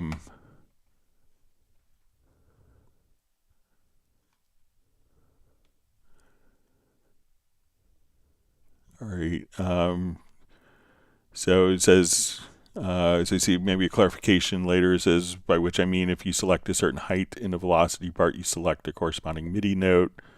Therefore, you can modify their velocity altogether. So, so a lot of times, so I guess you want to just be able to adjust, but make sure that, if you haven't tried this just with that particular, so I'm not sure if you always would want to select the notes by hitting the velocity, but I'll pass it along as a feature request. All right, Bratman Studio asks, is there an autosave function in Cubase 14 Pro? So when you come to your preferences or settings and go to General, you could have autosave and it'll default to 10 minutes. I believe it defaults to 10 minutes, but you could set the autosave interval. And that's only if there's activity. Some people, I've had people that got upset when they left their Cubase open for 3 hours and they didn't see an autosave. It's because there was nothing new to save. So it'll have to have some activity within, that is something different. But once there's activity, then it'll autosave based on the interval you set here. And since Cubase 14 will automatically go into a autosaves folder for you.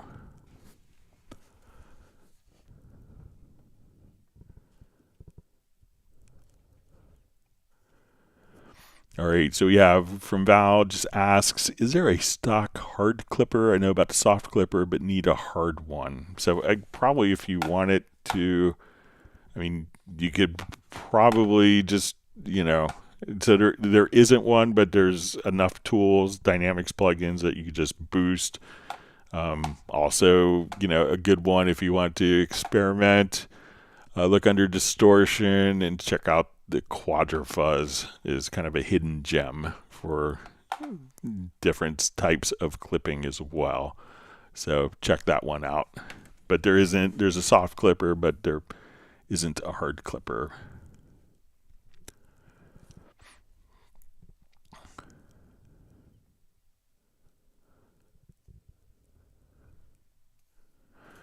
Okay, Michael Pierce asks, could you explain the difference between threshold and I think intensity when creating MIDI triggers from a drum track? Threshold I get, but playing with the other options seemed great.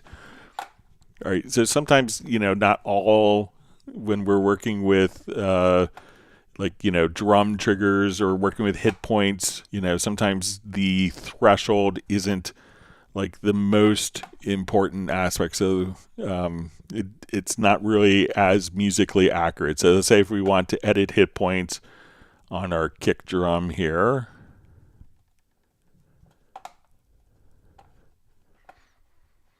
Okay.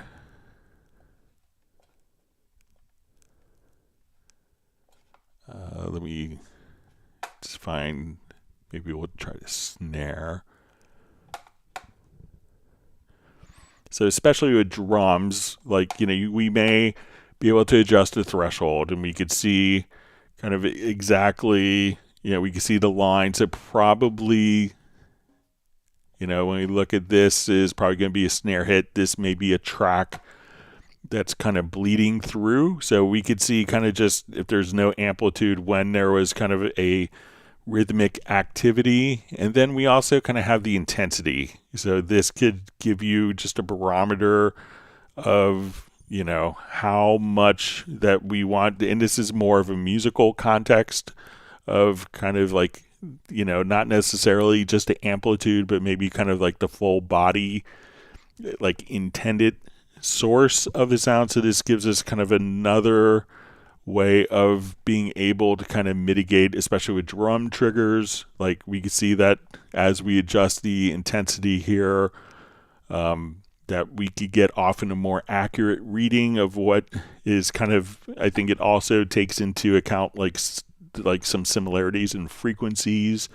So if you have like a hit here, which is like the kick bleeding through, that won't be, that won't work. So I always find kind of a combination of both of those would give you like really, this is more of a mathematical example, more of a mathematical calculation, which is great.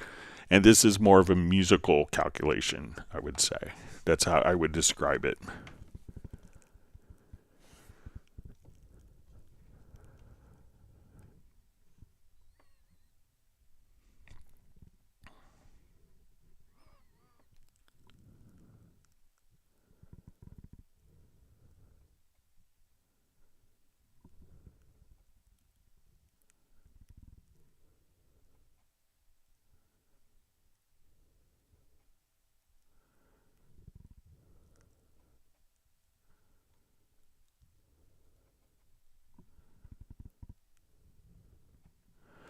All right, so WarU303 just says, to clarify, meaning that I meant drum MIDI with MIDI notes in one track. I'd like to modify, say, the hi-hat, which is low velocity, but is not on one MIDI note, so I need to select the low ones. Basically, I'd like a selection option, the MIDI editor and the velocity part to select corresponding MIDI notes. Other DAWs have this, and it's a valid use case, so just wondering. So yeah, I'll pass it along. So definitely kind of pass that feature request on. And if you have a video or something like that that you could share with me, that would make it probably a little clearer. If you want to share it to me at clubcubase@steinberg.de. So once again, clubcubase@steinberg.de.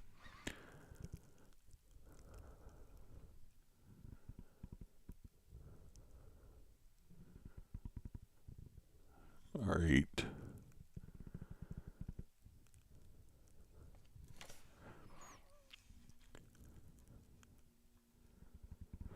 All right, so let's see if there's any more questions. I'll give it another minute, see if there's more questions that come in. If not, we'll wrap up a little early. I want to thank everyone for all the great questions. And if you've learned a new tip or trick, make sure that you hit the like button and subscribe to the channel and let your other friends know about it. And it's always wonderful to see new people joining the live streams. And I'm glad to be able to help people. We've been doing this twice a week for over 5 years. I think it's a kind of unique forum to learn about your DAW, and that you could get your questions answered and learn from other people's questions. Let's just see if there's anything else that comes in. All right, see, we're getting a thumbs up from Charles K. All right, nice comment from WarU303.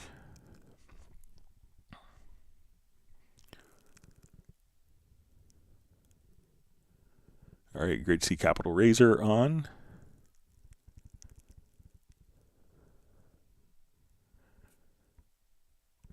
All right, so with that, I guess we are out of questions. Thanks again, everyone. Please stay safe and healthy. And we'll be back on Friday starting at 1 p.m. U.S. Eastern Time. Take care and goodbye.